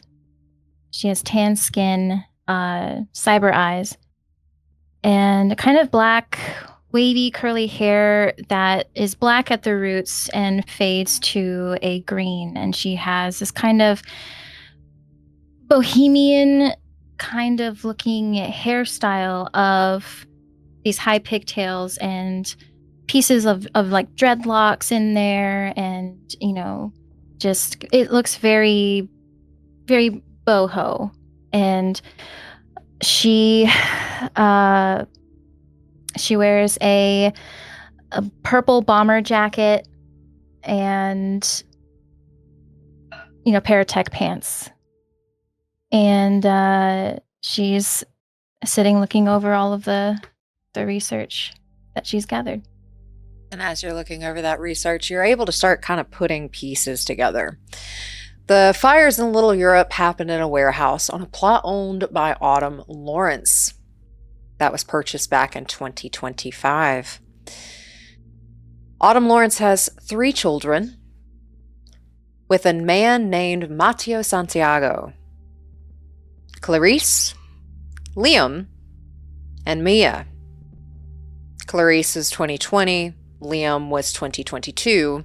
Mia was adopted in 2025. Work history for Autumn Lawrence is not available before 2035, when PC was established. You know that PersonaCraft and Biotechnica have some kind of collaboration. You've been able to put these pieces together, but you do not understand with the detail that is publicly available how deep that connection goes and what exactly is included with that. The new Mayor Isaiah Rhodes is backed by PersonaCraft, or was backed by PersonaCraft in his most recent running. Both he and his daughter used to work for Biotechnica, and his daughter is now a showroom runner for PersonaCraft. PersonaCraft is supposed to be coming out with a new product that will be there, or that will top their butler service. That's been pretty hush as to what that new service, that new invention will be. But you're able to put together, or at least guess, that people with big investments and big wallets and deep wallets probably have access to those products already. You know that if they're keeping it hush, somebody's got to be smuggling something. Rumor has it there is a woman named IQ who likes to drink at the Slammer. As you've put all these pieces together, this woman that you have heard rumors of is involved with some shady business. But you have a lead. A lead that you can start with tomorrow.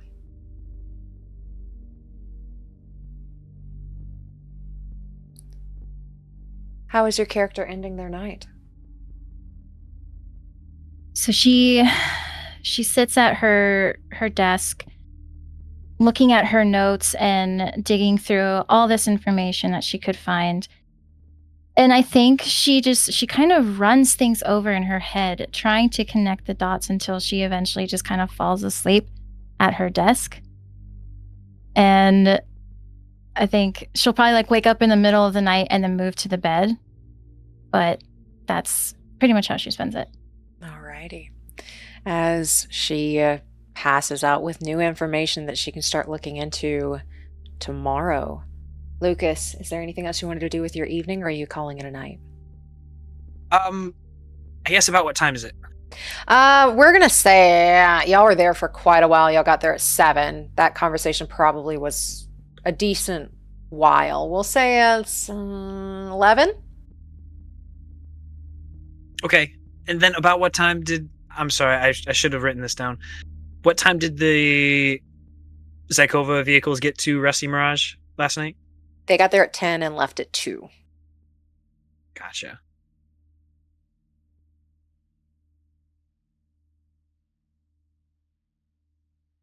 And this is Thursday?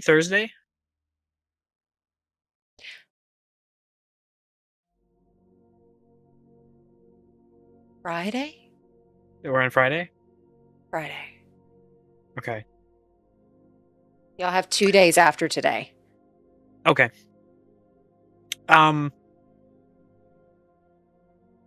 think once Cerveau leaves, Lucas will just kind of sit in the restaurant for a while, kind of doing the same, just the slouch, lean back, and just looking out the window, staring at his coffee. He's probably spending a lot of time there, probably just about until they are closing and he gets kicked out. Then you drive over to Rusty Mirage, just to see that if those vehicles are still there. Not stopping, not watching, just driving by to see them, and then headed home to call it a night. Alrighty, they are there. You see the Chupacabra sitting out front. All right, yeah, he'll just drive by and maybe just drive a little slower, and just kind of tap the steering wheel. Tomorrow. And then drive home. Okay. With that, you are able to head home. And it is now the next day. Cerveau's in therapy. And this new woman has some leads. What are you doing? All right. So Iris wakes up, and I think what she would do. What exactly what does she know about IQ? Does she know when IQ would typically be at the Slammer? You don't know much about her. You know that she likes the Slammer.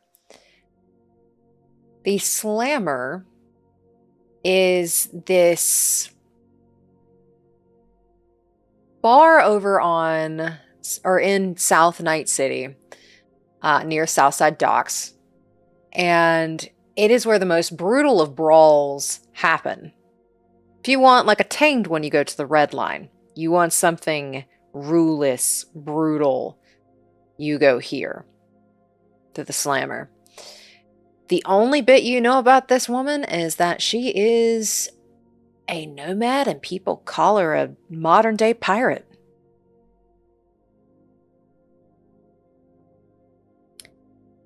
Okay. So no idea what she looks like yet. You've heard she wears an eye patch to boot. All right. So I think she probably wouldn't go in the morning because I think the way she's thinking is people tend to go out drinking towards the afternoon, evening. So she'll probably spend her morning kind of going over her notes again, making sure she has all of her information aligned, and just essentially prepping before she goes to the Slammer later on in the day to hopefully get in touch with IQ. Okay. And with that, we're going to pan over to Cerveau. Anything you wish to do after your therapy session today? Given what Lucas told me about the location of the Aldecaldo camp, how far away is it from Pacifica? From Pacifica. I would need a vehicle. You would need a vehicle to get there. It's closer to Night City than the Grimm clan is, but it's still in the Badlands. It would take you a little bit to get there. You can't just walk, and there is no subway. Right. Well, time to test my standing with the car rental company I went to. Okay. And I would like to go back, but this time I don't want a road bike. I love like just an old beater. An old beater, alrighty. That will be 30 eddies for 24 hours. And when you go to rent it, We just got notification that you had an accident in our last vehicle. The vehicle was a victim of an accident. I mean, it was a fire. You know, what do you do? I didn't start it. We do have to add a premium to any cars you rent going forward. Usually it is 30 eddies, but it'll be 130 for 24 hours, and at least for the next year. Is it like a deposit? Do I get it back when I bring it back? No. Who's talking to me right now? What do they look like? she's this like middle-aged woman with glasses with the beads that kind of like sparkle. They look like they've been attached to her head. I'm just gonna lean in. Come on. You know I'm good for it. Roll me a persuasion check. Okay.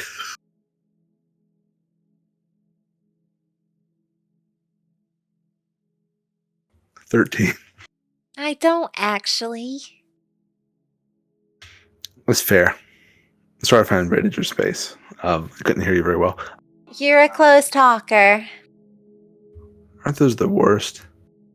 I'm going to see one. Oh. You don't care. I'll hand over 130 eddies. Thank you. Here are your keys. Yeah, I'll have her back sometime tomorrow. Please do. Yeah, of course. You know, no fire safety. Safety first. Make sure to bring our vehicle back this time. I'll just nod and walk out and find it. And then take it to that location. Okay, you start heading towards the Aldecaldo camp. Do you let Tracker know you're coming? I do. So, like, as I'm getting in the vehicle to leave, I'm just gonna message him and say I'm heading that way now. ETA, whatever I think it will be to get there. Okay. Do I ask for you? Where do I meet you? I'll meet you outside. Isn't Olivan outside? Ditto. What the fuck am I doing? Okay, and I'm just gonna head that way. Okay, you head that way and you are able to get to the Aldecaldo camp outskirts. Tracker is waiting for you with his arms crossed. He's got like a little kid that's kind of like standing next to him, bothering him. He doesn't seem to care. I appreciate you following up. Where'd you find her? Well, I found her in North Knot City, and, well, she didn't want to come with me. She said I was fake, so I knocked her ass out. Is she okay? Like, is She's she fine. conscious now? I don't know if she's conscious. Sarah has always been the kind of person, like, you can't knock her out very easy, so I kind of gave her a horse tranquilizer, but she's all right. How long have you known her? I've known Sarah quite a while. Oh, what did you hear happen to her when she disappeared? Same thing I told you last time. I didn't know. I went looking for her, went looking for you, couldn't find her. She's kind of been missing for 7 years. Well, yeah. Okay, I mean, I'd like to see her, but she did kind of freak out last time I saw her. And she hit me with a bottle. Well, she freaked out when I saw her too, and she's... Well... And he starts walking. I strategically place myself behind him and follow him. Okay. And he leads you to, you hear some people talking to him as he walks by, and they give him little waves. The little kid's just kind of tagging along. And he leads you to this tent. And the curtains are pulled. He opens it. You gonna be nice this time? Or am I about to knock your ass out again? You don't hear a response.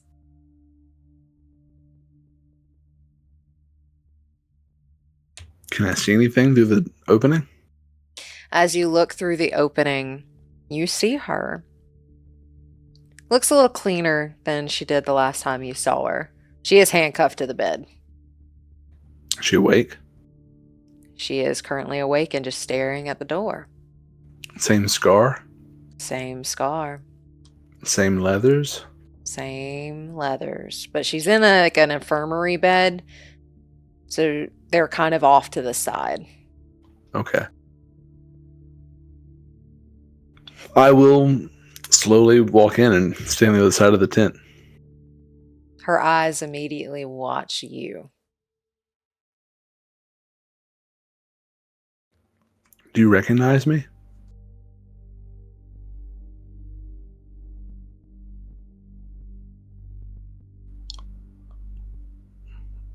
Are you okay?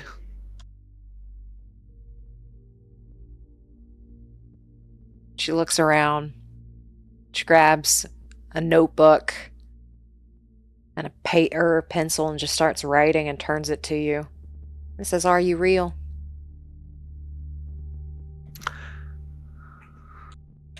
I'm starting heavy. I think I'm real.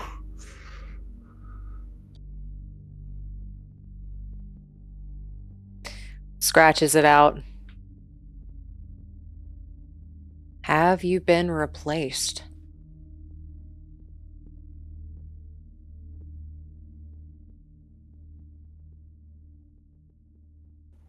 There would definitely be some visible, pensive looks. Like, how does she know? Because it's a term we've used. I'll just say no. And I'm pretty confident in that.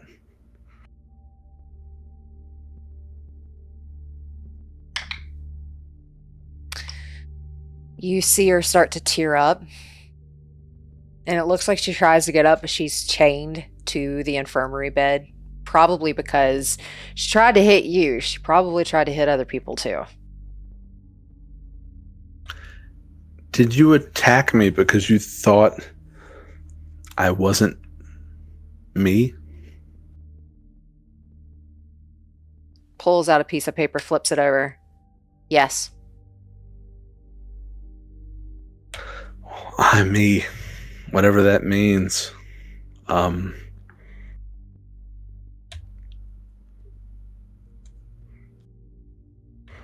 obviously got a lot of catching up to do, but it's good to see you.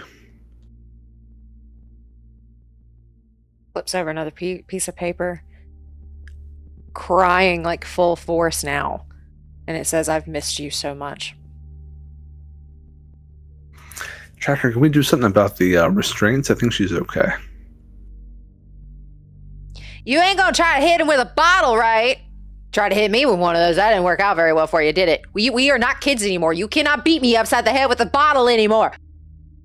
I think I know why she did it, and I think she no longer has the desire. Now, you keep talking to her like that, you're on your own. He just looks at you. Looks at her. Roll me a human perception.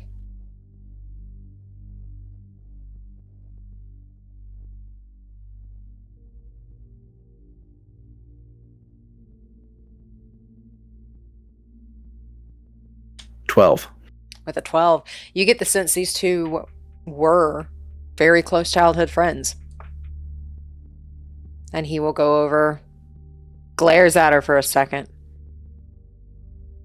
You try to hurt me again, and I'm going to knock your ass out. As he, unlocks it, lets her go, and she will immediately get up and run to you.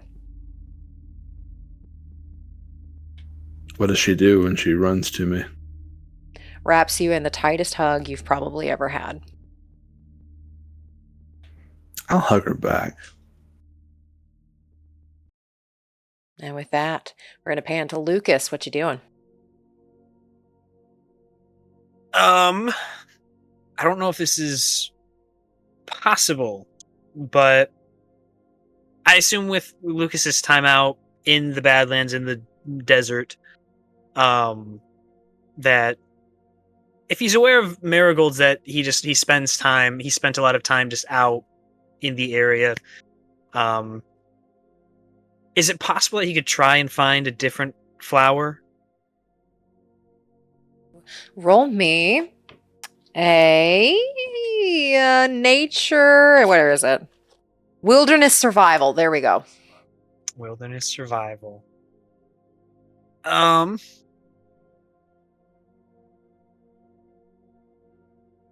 gonna add 4 luck points just to see if we can do something with this.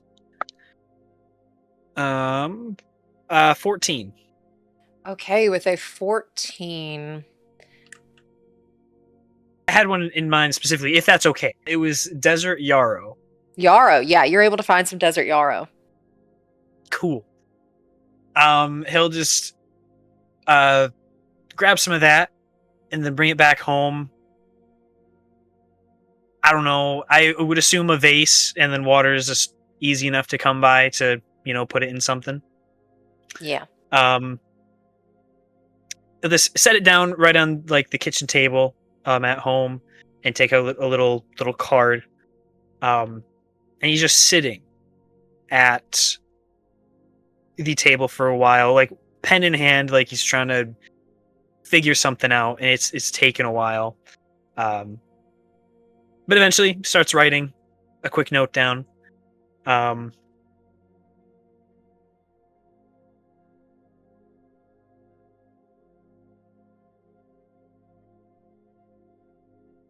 This flower is yarrow. I learned this from a dumb book I found when I was younger. But this flower, yarrow, means healing. And it can grow in the harshest conditions. It is remarkably resistant. And it just reminded me of you. If there's anything that you need, let me know. and I will be there. And I'll sign his name. Throw it in the car. Drive to Rox's apartment. Just set it right at the door. Knock or doorbell, whatever's there. And he's just leaving. Alrighty.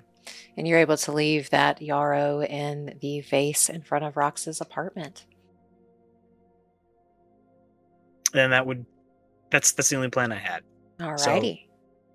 Probably just at home until later. Okay, cool. And with that, we're going to pan over to Iris. Okay. So she knows what the slammer is, the reputation. Yes. So I think so she will kind of dress a bit like grungy in a way, in an attempt to look like she blends in. And probably around, I don't know, maybe 7, she'll take the metro to the slammer. And when she walks in, she'll scan the room and see if she finds anyone with an eye patch. All right, roll me a perception check. Perception. 17. Okay, with a 17, it's getting a little later and it's packed to the brim here. The music is loud and brutal brawls are happening in the center of this venue with a cinder block pit. Someone just had their tongue ripped out and bled to death in the pit, so they are currently cleaning that up. You have walked into ruleless territory. Redline and Watson holds the best gladiatorial fights. This place, rules and wits don't matter. As you scan the crowd, you see a boisterous woman dressed in nomad leathers, but they're not nomad leathers of a desert. You can tell she's from the sea. A few of her crew are around, and you've heard rumors that these nomads have no rules except that might and money win. And this boisterous woman has an eye patch. And she's drinking and cheering near the rink.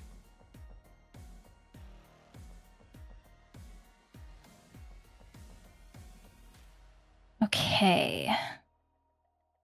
So she's cheering near she's not sitting at the bar. She's watching the pit. Mm-hmm. Yep. Okay. And does it look like the other nomads that are around her, are they like protection for her, or like they're keeping an eye out, keeping people away from her, or are they just kind of hanging out? They roll me a human perception. Crit success. 28. With a 28, these are people that work for her.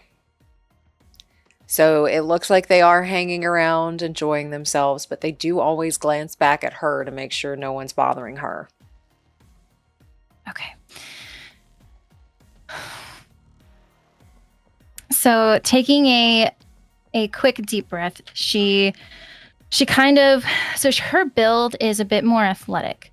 She exercises via martial arts in her free time. So she's got a little bit more of a muscular physique.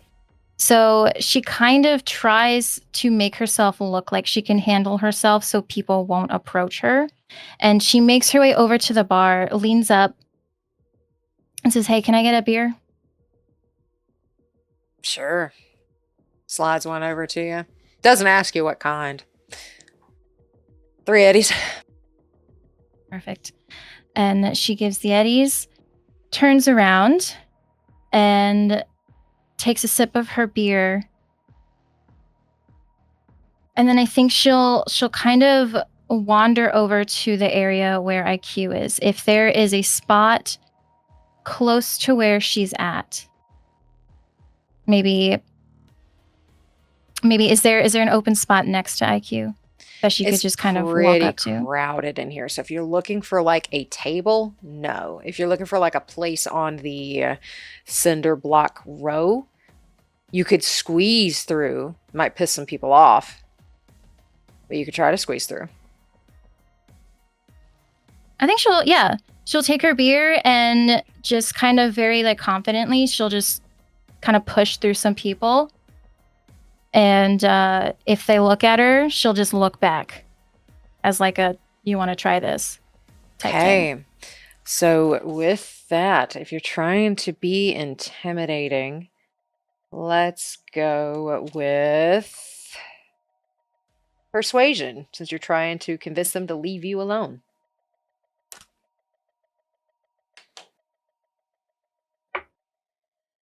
Uh, 16? Okay.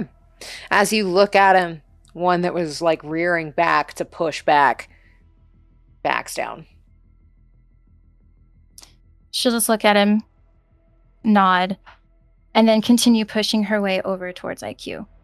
Okay, and you're able to push your way over towards IQ. And so is she like leaning up against the railing looking down into this pit? Yes. Okay. She'll lean up against the railing and just kind of like very relaxed kind of sigh and say, heard good things about this place being a spot for some gruesome entertainment. Just wanted to check it out. Are you a regular here? Eh. Not very often. Not your scene? Totally my scene, but who's asking? You know, just I'm checking out the city. Wanted to see what kind of connections could be made. And you came to me. I heard rumors. Look, honey, I ain't cheap.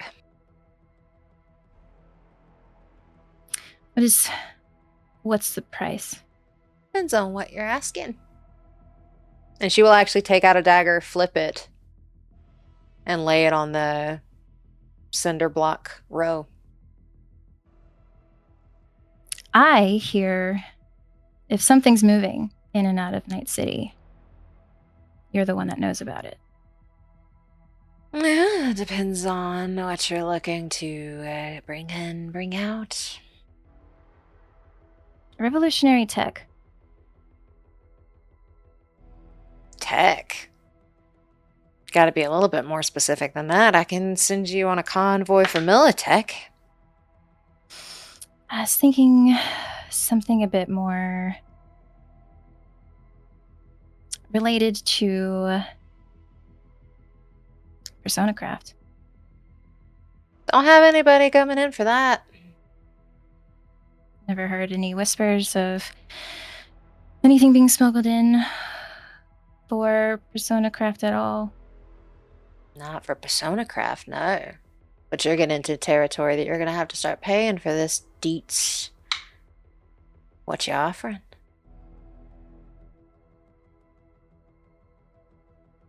What are you expecting? Roll me conversation.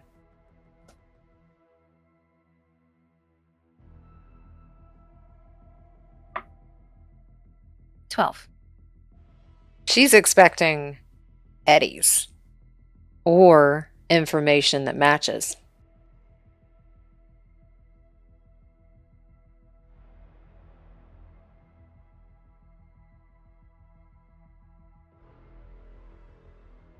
$500. I'm not even going to entertain that. And she will actually turn around and start like cheering on the next fight.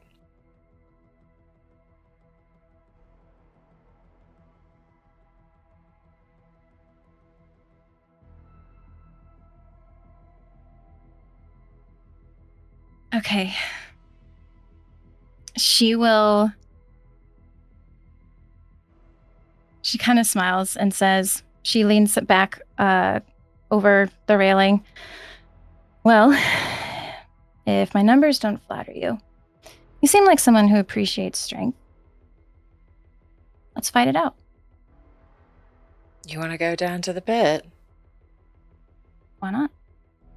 All right. Well, I could easily do with a good punching, good brawl. If that's how you want your information, sure. You win, I'll give you that information. If you entertain me, I'll give you that information. But if my information's correct, you're a little media. Aren't you a little disgraced?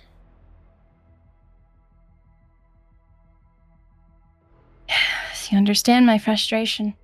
How I need to relieve the anger I feel. Relieving the anger, you feel sure. The disgrace, I have no idea. Yeah. Well,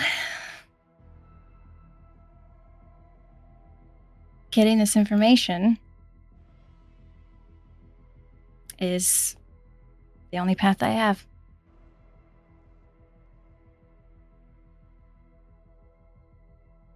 Brute, put us on the list. We got a new taker. And she'll hold up her beer glass as like a cheers, and she'll down it. Okay, and while that is happening, we're going to pan over to Cerveau. I'm hugging my mama. You're hugging your mama, and she has not let go. She's probably turned your shirt into a snot rag. That's cool. I'll sort of pull her back a bit and say, do you need a place to stay?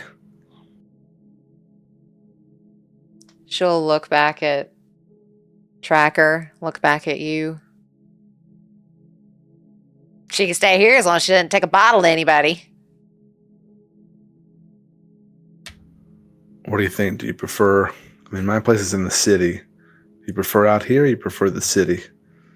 I don't want to put any pressure on you. I know it's a lot. Immediately starts scribbling, no city, no city, no city, no city, no city. Okay, I get it. Yeah. I mean, it's not the nicest place. But I can come out and see you, and we can get a lot to catch up on. Scribbling again. Are you leaving already? No, I just, I got some things to do in the morning, but I'll stick around as long as I can tonight. Starts scribbling. Where did you go? Start scribbling again. I couldn't find you. We couldn't find you. Are you okay? Are you having a good life? And she starts asking all of these questions. Oh, we got a lot to catch up on. I couldn't find you either. I stayed. You all disappeared. Somber look crosses her features.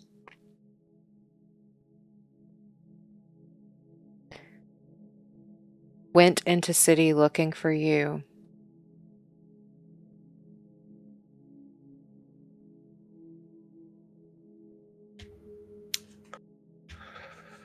And we can talk through all that. How did you get this? Are you okay?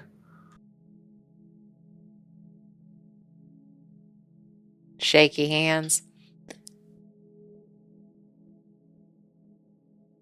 They slit our throats. Who's they?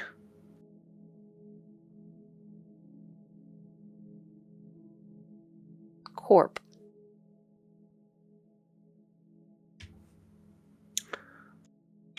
Do you know which one? Do you have a name? No.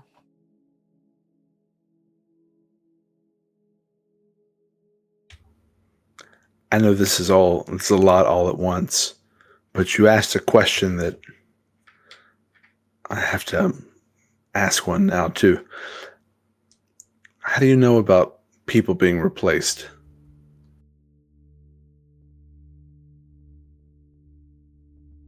They replaced us.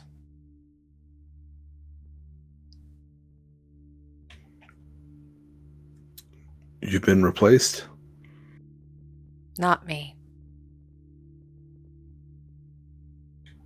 With the others? Doesn't make sense.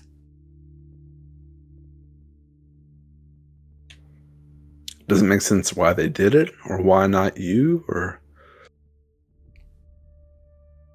I saw them die.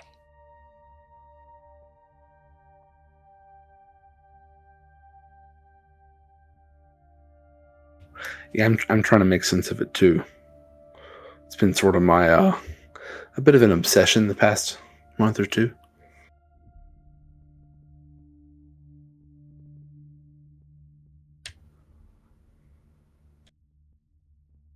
There's a lot to unpack, but it's good to see you again. I'm glad you're okay.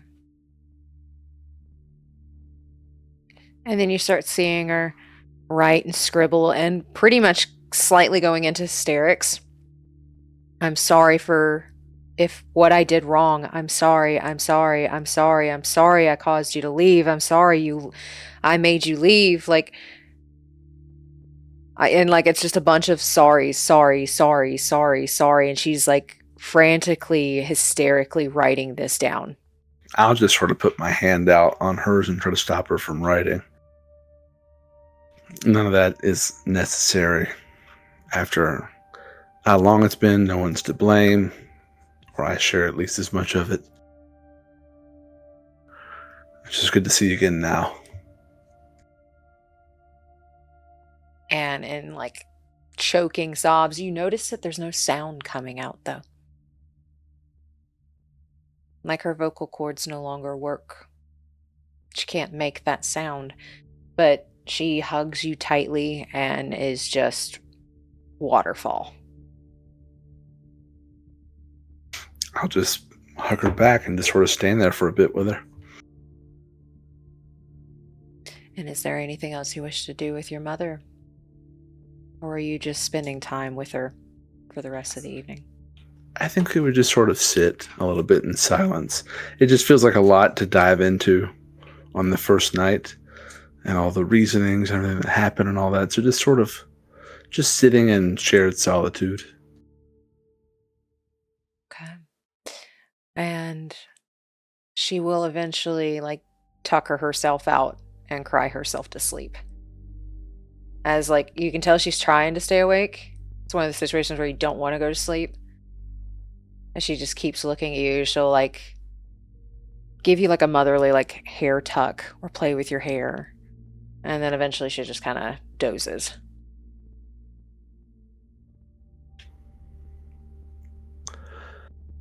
I'll give her as much of a hug as I can of her laying down.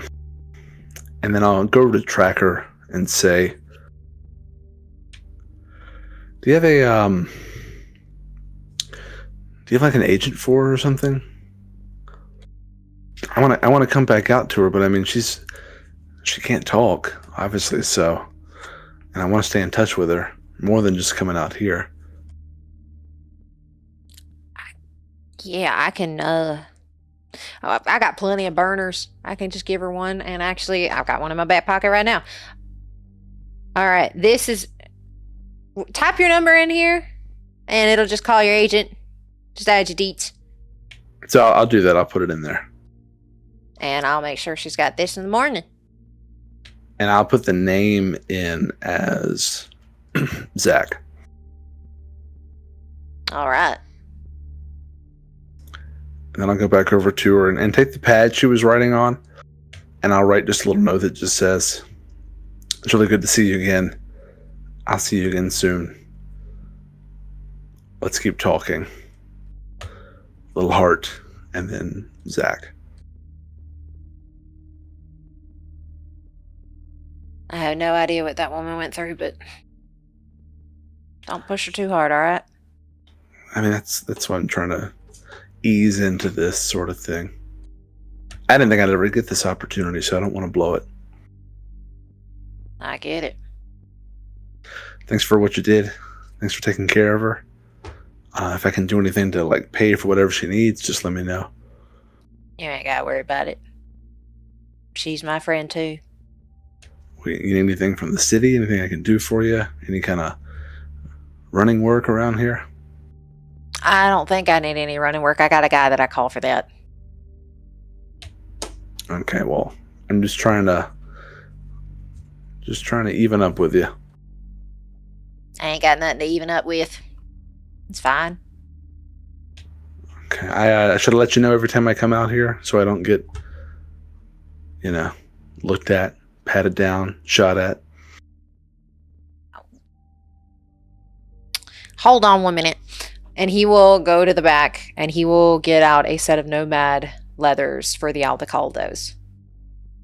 Just make sure you wear that.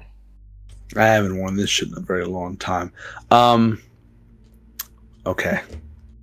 Just when you ain't gotta wear it all the time. I ain't asking for that. Just like if you ever want to show up, at least they know that you're, welcome here. And it doesn't look like you stole something or trying to start shit. I mean, I wouldn't take too kindly to some dude driving up. Yeah, I get it. I appreciate it. I'll be back out as soon as I can. All right. Well, you be careful too. Yeah, likewise, Choom. Have a good one. I always have a good one. I bet you do. Uh-huh. And I'll take off back to the city. Okay, you take off back to the city. And with that, we're going to pan to Lucas. What you doing? The only other plan I had was to make it back to Rusty Mirage about 9-ish. And just sit there, like, same parking spot he's used before. Cannonball goes invisible. And just waiting for hopefully both of the Zakova trucks to roll up. Okay.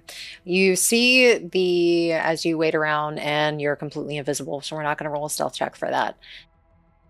You see the Black Diego Chupacabra shows up around 10.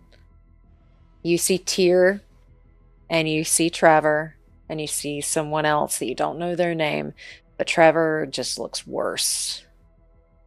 Trevor is not looking good at all, and they head in. Okay. And from Lucas's experience, they're usually in there to like 1 or 2 or something? Yep. Okay.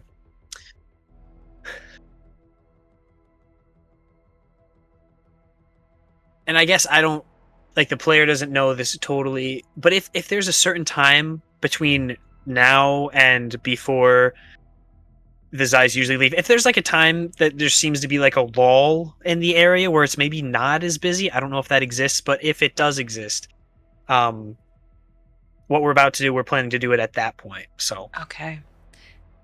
You notice another Zakova vehicle comes up. The only way you know it's the Zakovas is because of the leathers that they wear when they walk in. They show up at around 11:30ish, and it seems to kind of lull at 11:30 to midnight. Like everybody's kind of stationed here and parked here, and they are inside, and it seems like they're going to be here for a while. So now so I understand there's 3 vehicles, or now there's the 2 since the second one just pulled up. Okay. 2. All right. While still in the Cannonball, Lucas will kind of like do his normal like quick change of appearance, paler skin, buzz cut, just trying to make himself look a little different. And he's gonna walk up to the with the bomb kind of like, I don't know, tucked in his sleeve if he can. Walk up to that second vehicle, the one that just pulled up. And at the moment, he's just walking nonchalantly. Does it seem like there's anyone around? Anyone looking? Roll me a perception check.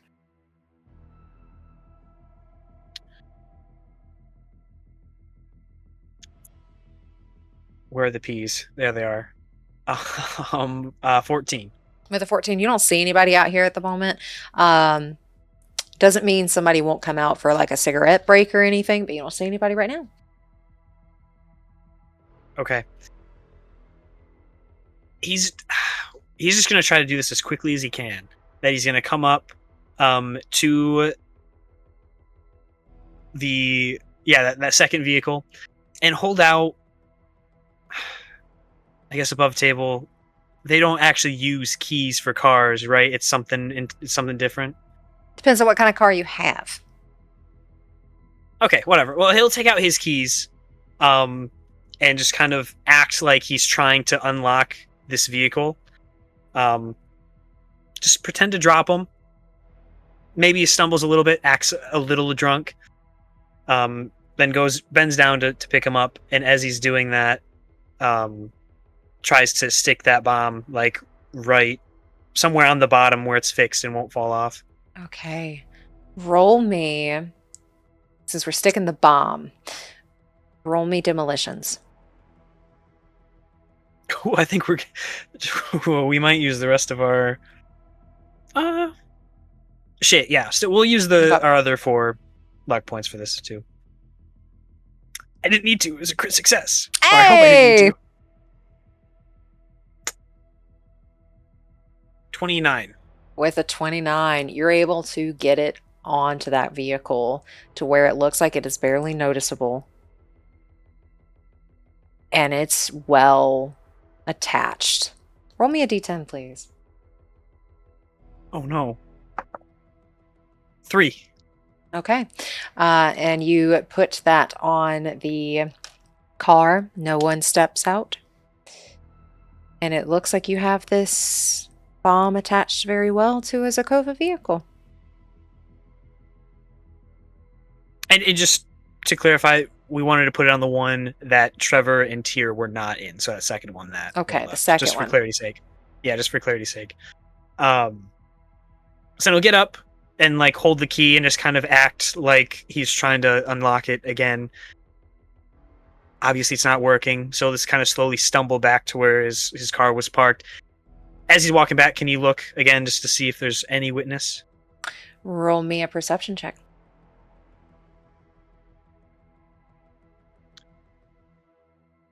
Oh, well, 14 again. 14. As you're walking away, you don't notice anybody out here that seems to be watching, paying attention. Doesn't seem like anybody has noticed. You do see Trevor does walk out, lights a cigarette, and is near the front door as you're walking away. Does he see Lucas as he's walking away? Nope. He walked out, lit his cigarette, and is just taking a cigarette break.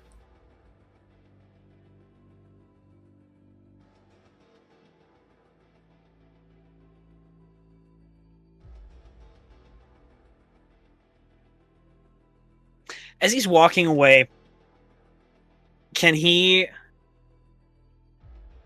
I don't know how long it takes, but can he try to revert back to just what he normally looks like? Yeah, we'll say you can. And then turn around and just kind of keep walking backwards towards where his car is parked, but just try to make eye contact with him, see if you can get his attention. He's lighting it. And as he takes like a quick drag of it, he'll look up and you see his eyes go wide for a second.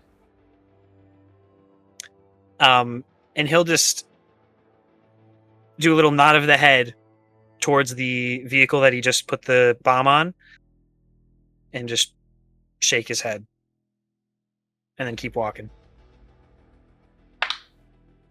Okay. He seems confused. And he starts like taking his eyes and like motioning for you to go. And he's going. Okay. And is there anything else you wish to do for this evening, or is this where you call your night? He was just gonna hop in the car. I don't know if this is something we would handle now or later, but I'm just gonna wait in the car to set it off once he feels they are back at their camp. Okay. So that bomb has a tracer in it too, right? yeah, so like he can kind of track where it goes and then set it off when he wants. Okay. You sit in that car. They end up leaving at around 2. Trevor gets in the car with Tyr. And you watch for another hour or so as that car makes its way back and finally parks. Right before it parks, just as it's slowing down, as it looks it's slowing down, Luke's will just be holding up his phone, like thumb right over the button. Return to sender, and press the button, start the car, and head home. Okay. Roll me a d10, please. Oh no! Oh, cocked. 9. Okay. And roll me 12 d6s. Shit, I don't even have that much. 18 plus 15, 23, 33, 9, 42, 46, 47, 48. 48 total. There were, if it matters, there were 3 6s. So I don't know if that still plays with that. That will matter. Go ahead and roll me a critical injury. Dismembered leg. Okay. Alrighty. And do you remember how many squares we said that bomb went? I think 8 sounded right, 8? Okay. but that's, I don't know, kind of like a shot in the dark. I don't say that with much confidence, though. Okay. We'll say it was an 8 by 8 square. And what did you roll on your d10? Was it a 9? 9. Okay. I have that written down. And with that, you know the bomb went off and you were headed back home. And with that, we pan back over to Iris. I do not have a map for this, so this will be Theater of the Mind. But you have challenged a captain of a sea nomad clan. And she's beefy. I just want to put this out there. She's pretty big. This is going to be a very intense fight that you're walking into in a cinder block pit. The blood is covering the ground. You do see the tongue of whoever it got ripped out of in the corner. They haven't picked it up yet. And she is in the pit and she does this, like, it's almost like the arm reload that Henry Cavill does. And then she just, it looks like her body just melts as she raises her hands. I'll even give you the first shot. Just saying, those 500 days are still out there. This is more entertaining. Okay. And Iris she'll like stretch her neck, crack her knuckles, and fall into her fighting stance that she's been taught to have. And after, just kind of assessing the situation, seeing if she's truly going to allow her to attack first, then she'll attack. She'll throw out a couple punches, aiming towards center mass. So yeah, she's serious about letting you try to have the first shot. She's not just going to let you hit her, but she'll let you try. Okay. And she throws out her first punch. And I am going to attack with the Aikido. So roll for martial arts. Okay, so I roll for martial arts first. Yes. So how that works is when you're attacking with a martial art, you use your martial art stat. So Aikido for you is a +8. Roll your d10 Yes. plus an 8. They will try to evade. Okay, gotcha. Perfect. That is a crit success. Oh my god. 27. She also rolled a crit success. 10 plus 16 plus 1 for a 27. Therefore, Defender wins. She, like water, moves out of the way. You get 2 attacks with martial arts. And Irish just gives a small smile, throws out another punch.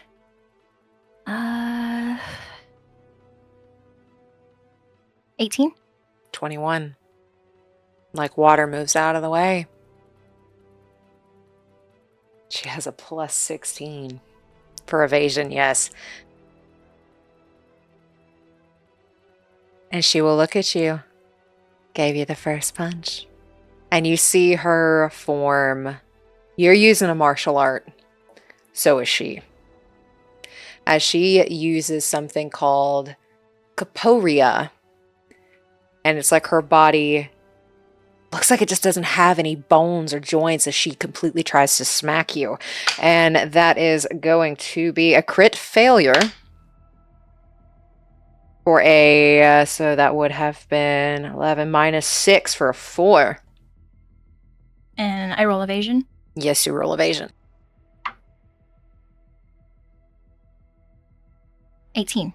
18 beats it. And as you dodge out of the way, she's coming around with another one. And that is a 16. 13. All right, this one's going to hit. It ignores half of your armor. And this is 3d6s. That's a d10.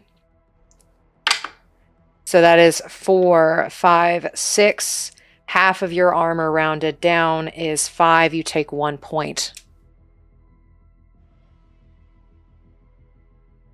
As she pretty much just smacks you.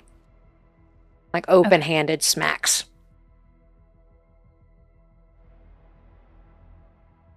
And then, as she hits you with that one, she's going to try and use rhythmic recovery, as it almost looks like she's dancing.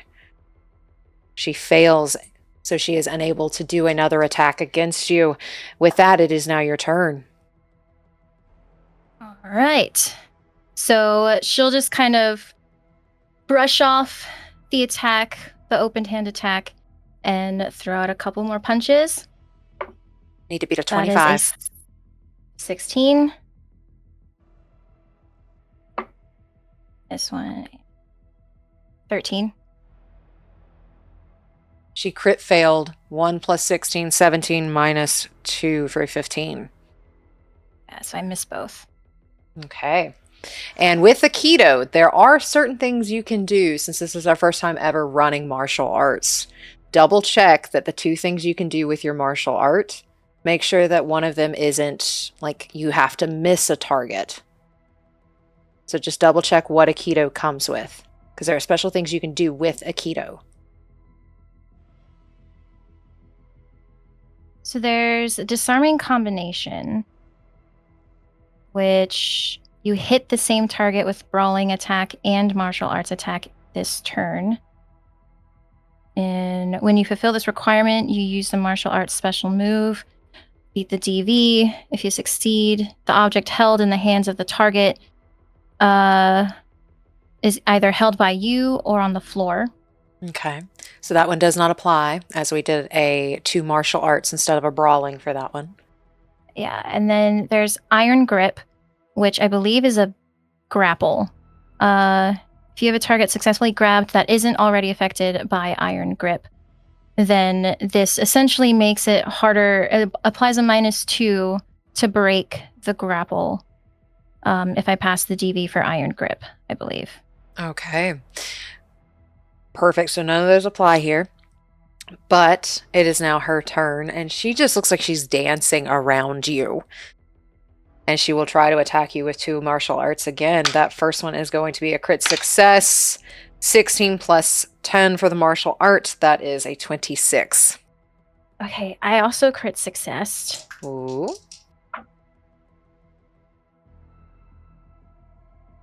28. Alrighty, she misses with that crit success as you beat her as well, and she's going to try another crit success, another crit success. So that is 20 plus 10 for a 30. Hold on, I crit failed for a 1. Alrighty. This is 3d6s. That's 3, 4, 5, 6, 12 points of damage. That means your armor is with martial arts. Half of that is ignored. So, what was that? So 5 is taken off of 12. 7. Right now you're sitting at 8 points of damage. And those were her 2 attacks, and she again looks at you. Got to make this entertaining. Do my best. And she rears back and lets out another fist. 4. I don't think this is going to hit. 12. 22 for her evasion. 16 plus 6. And 10 for the next one. Okay. And she dodges both of those, and she's going to try and attack you again. That is going to be a 13 to hit. You may roll your evasion. 17. All right, that one misses. Next one is a 15 to hit. Roll your evasion. Crit fail. 1. All righty. You take, let's see, 3, 4, 5, 6 points. Half of 9. That would be 4, so you take 2 points in total. Okay. You sure you want to continue this little media? I mean, I already started. How about 800 eddies? That sound better? No. Well, and then she'll throw up her hands and just kind of say, come on. You get to hit her now. It's your turn. That was a crit failure. So 1 plus 16 for a 17 minus 9. That is 8. No, 6. 8. Yes. Need to beat an 8. Okay, she got a 15. All right, you got a 15. Go ahead and roll your damage. 7. Okay. She takes some damage from that. You ablate her armor. As when you Alright. pop her, she looks up at you. Nice. Do it again. Here it comes. Crit fail. For a 3. Okay. She also crit failed, but that was a 1 plus 16, 17 minus 1 for a 16. Okay. Okay, and she's going to go for you again. It looks like she's dancing with this type of martial arts that she is using, and you hear the screaming and the cheering as people are really liking seeing the both of you in here. That is going to be a 15 to hit with martial arts. 15. I rolled a 15. Meets it, beats it. She doesn't hit you. Next one's a crit. Plus a 5, 25 to hit. 17. 17. Alrighty, you are going to take 5, 6, 7, 8, 9, 10. That is, your armor's at 8, so that would drop to 4. 10, you take 6 points of damage. Alrighty, Cool. and since she missed, she meets one of the requirements, and she's going to try to do a rhythmic recovery. She makes it. You see her as she misses that one. She's going to come back and take her hand and pop you on the side of the head. For a 12 to hit, roll evasion. 16. 16, it misses. And it is now your turn. She's got this, like, really unhinged look on her face, like grin, like she's having fun beating the shit out of you. Go ahead and roll your hits. Can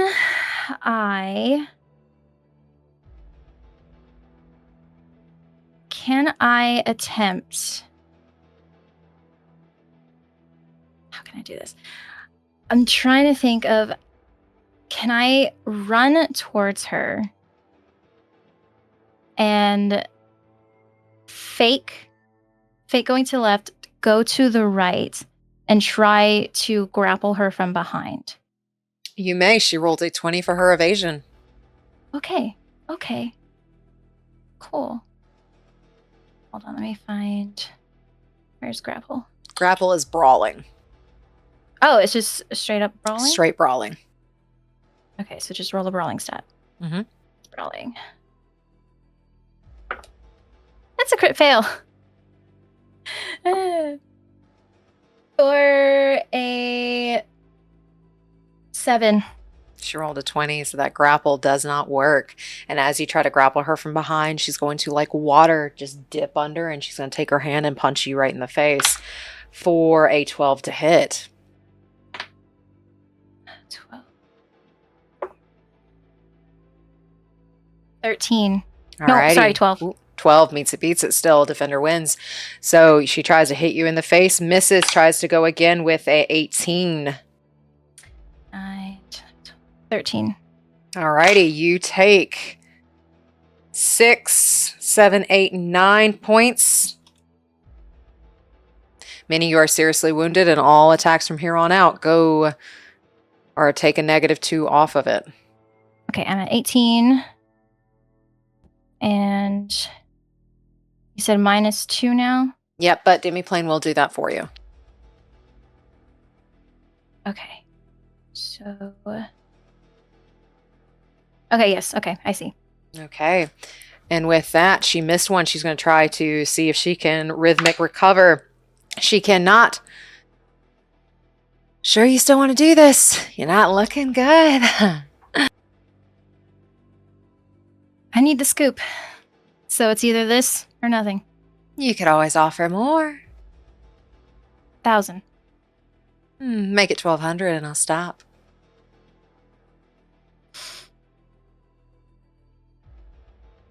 Sure. 1,200 eddies, and she holds out her hand. And she'll hand over 1,200 eddies. You've been fun. If you ever want to fight again for a scoop, you can always come to me. But the information you are looking for with 1,200 eddies. I heard one of the clans will be moving a shipment out on Monday for Biotechnica.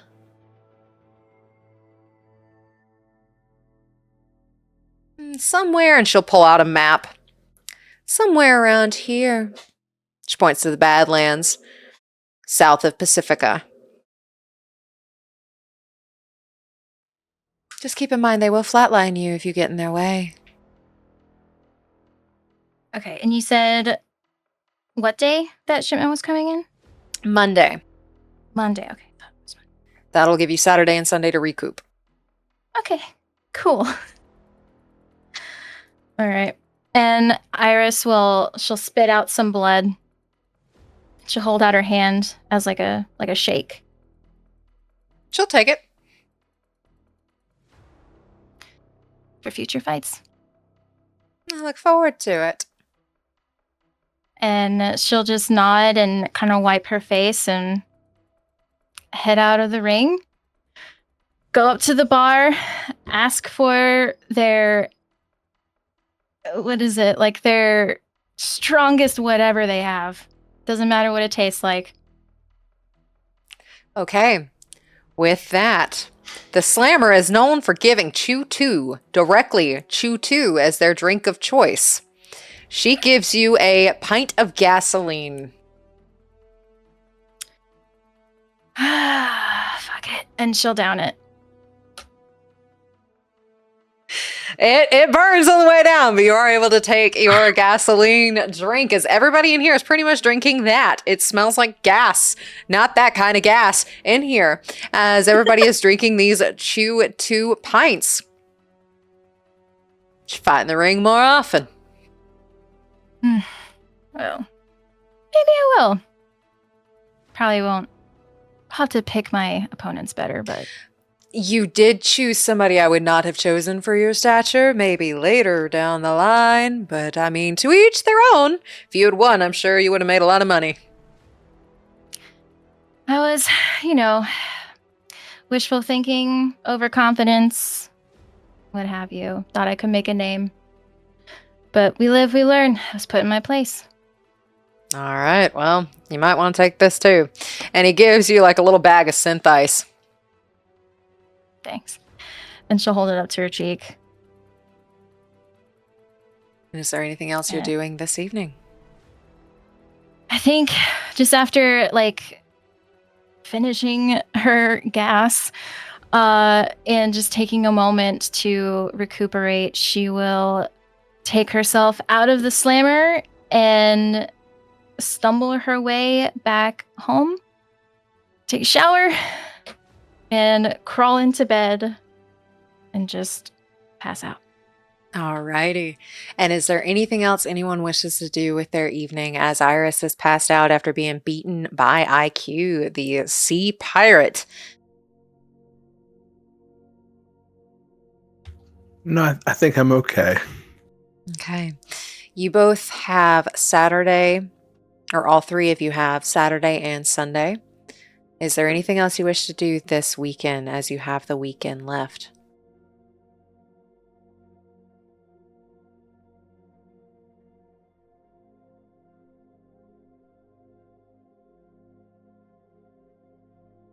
Therapy goes through the weekend, right? Therapy would go through the weekend, but you still have your evenings available.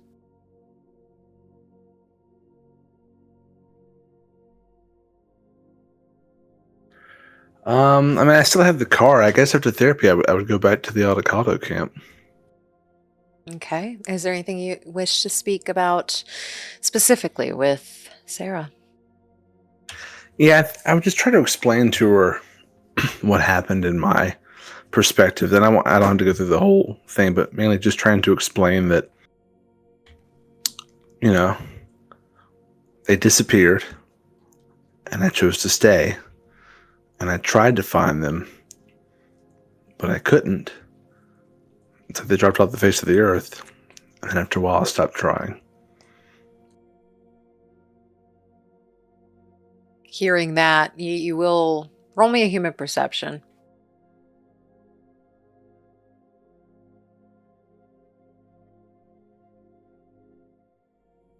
$11. With an 11, you don't know this woman as well as you used to, but you get the sense she's been through something and some rough stuff.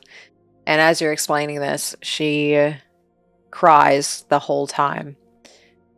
And the way you explain it, it's just like everybody was in the wrong place at the wrong time. Yeah, and I just don't want her to think that I ran away.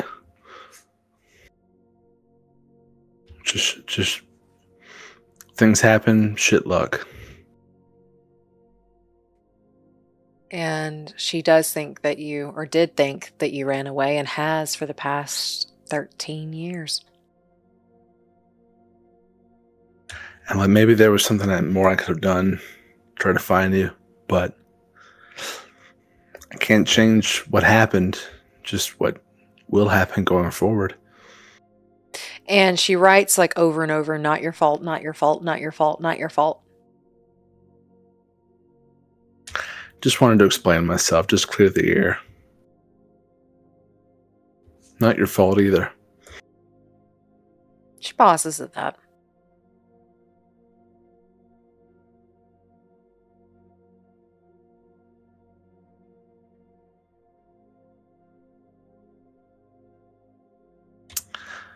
I think I'd probably just hang out a little bit longer and then head back. And I need to drop that car off. It's a little over 24 hours. Okay. You're able to go drop the car off, and is there anything else you wish to do with your evening? No, that'll be it. And that's a whole other day, right? So we get to recover more? That is a whole nother day. Is there anything Lucas would like to do with his weekend? I just first of all want to clarify: is the putting the bomb on someone's car it's no longer considered a light day, right? You didn't get attacked. You didn't get noticed. I will consider it a light day. Okay.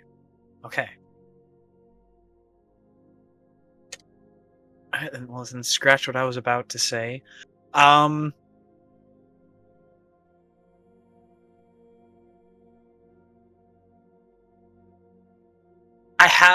Lucas has a lot of eddies to spend right now.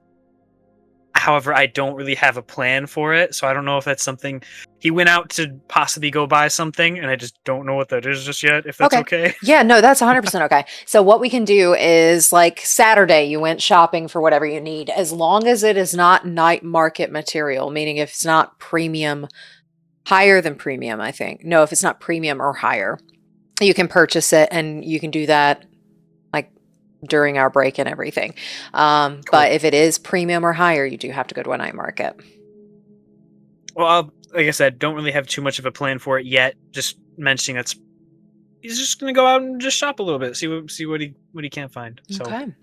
You're able to have your shopping episode. and that's that. That's the only other plan I had for the 2 days. So then just taking it easy. Okay. And is there anything else Iris would like to do for the weekend? As you got a little bit beat up.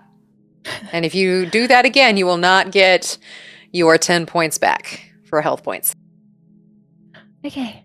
So, first, can I repair my body armor? Roll a basic tech. Tech. 13?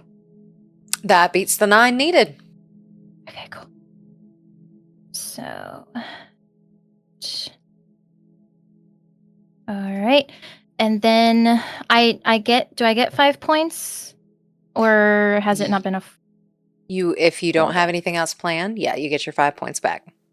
Okay, yeah. I don't think she'd probably just spend the day kind of nursing her wounds.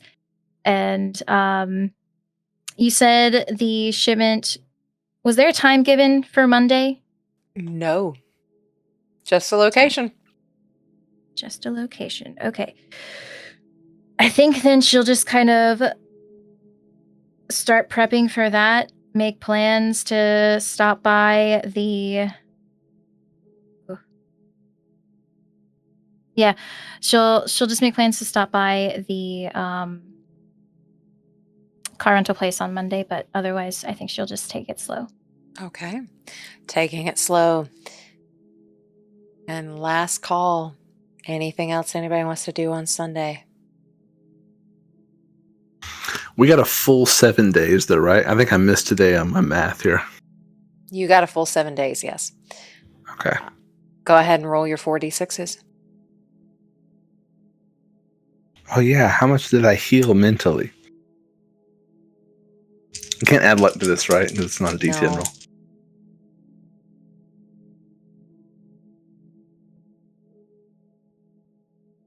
Eh. 2, 6, 11, 14. Add 14 back to your empathy or humanity. Did I pay up front? You did. Okay. You're now at 16,000 eddies. No, I'm not. So that's why I'm wondering if I paid up front. Oh, you told me you did. I thought I did. You But- also just got paid 2,000 though. So you would technically be at I didn't 8. have that, so I could just add 1,000 back.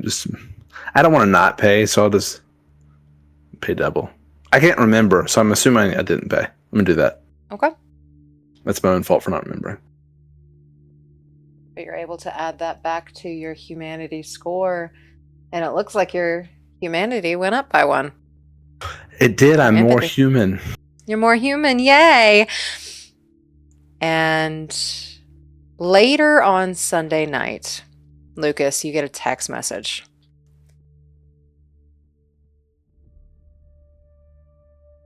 Guys are moving tomorrow. Will your crew be ready?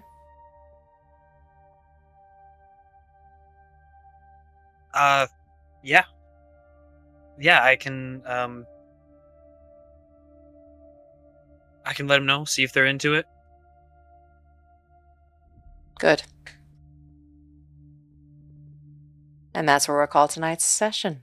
Thank you so much for watching Session 20 of Homomachina. Session 21 will be out on July 4th. Please make sure to check out our players' social media accounts as well. You can find those links in the description below. And lastly, if this is the kind of content you enjoy, please press that like button, subscribe, ring that bell. That way you get notified when the next video comes out. We'll see you later, Chooms.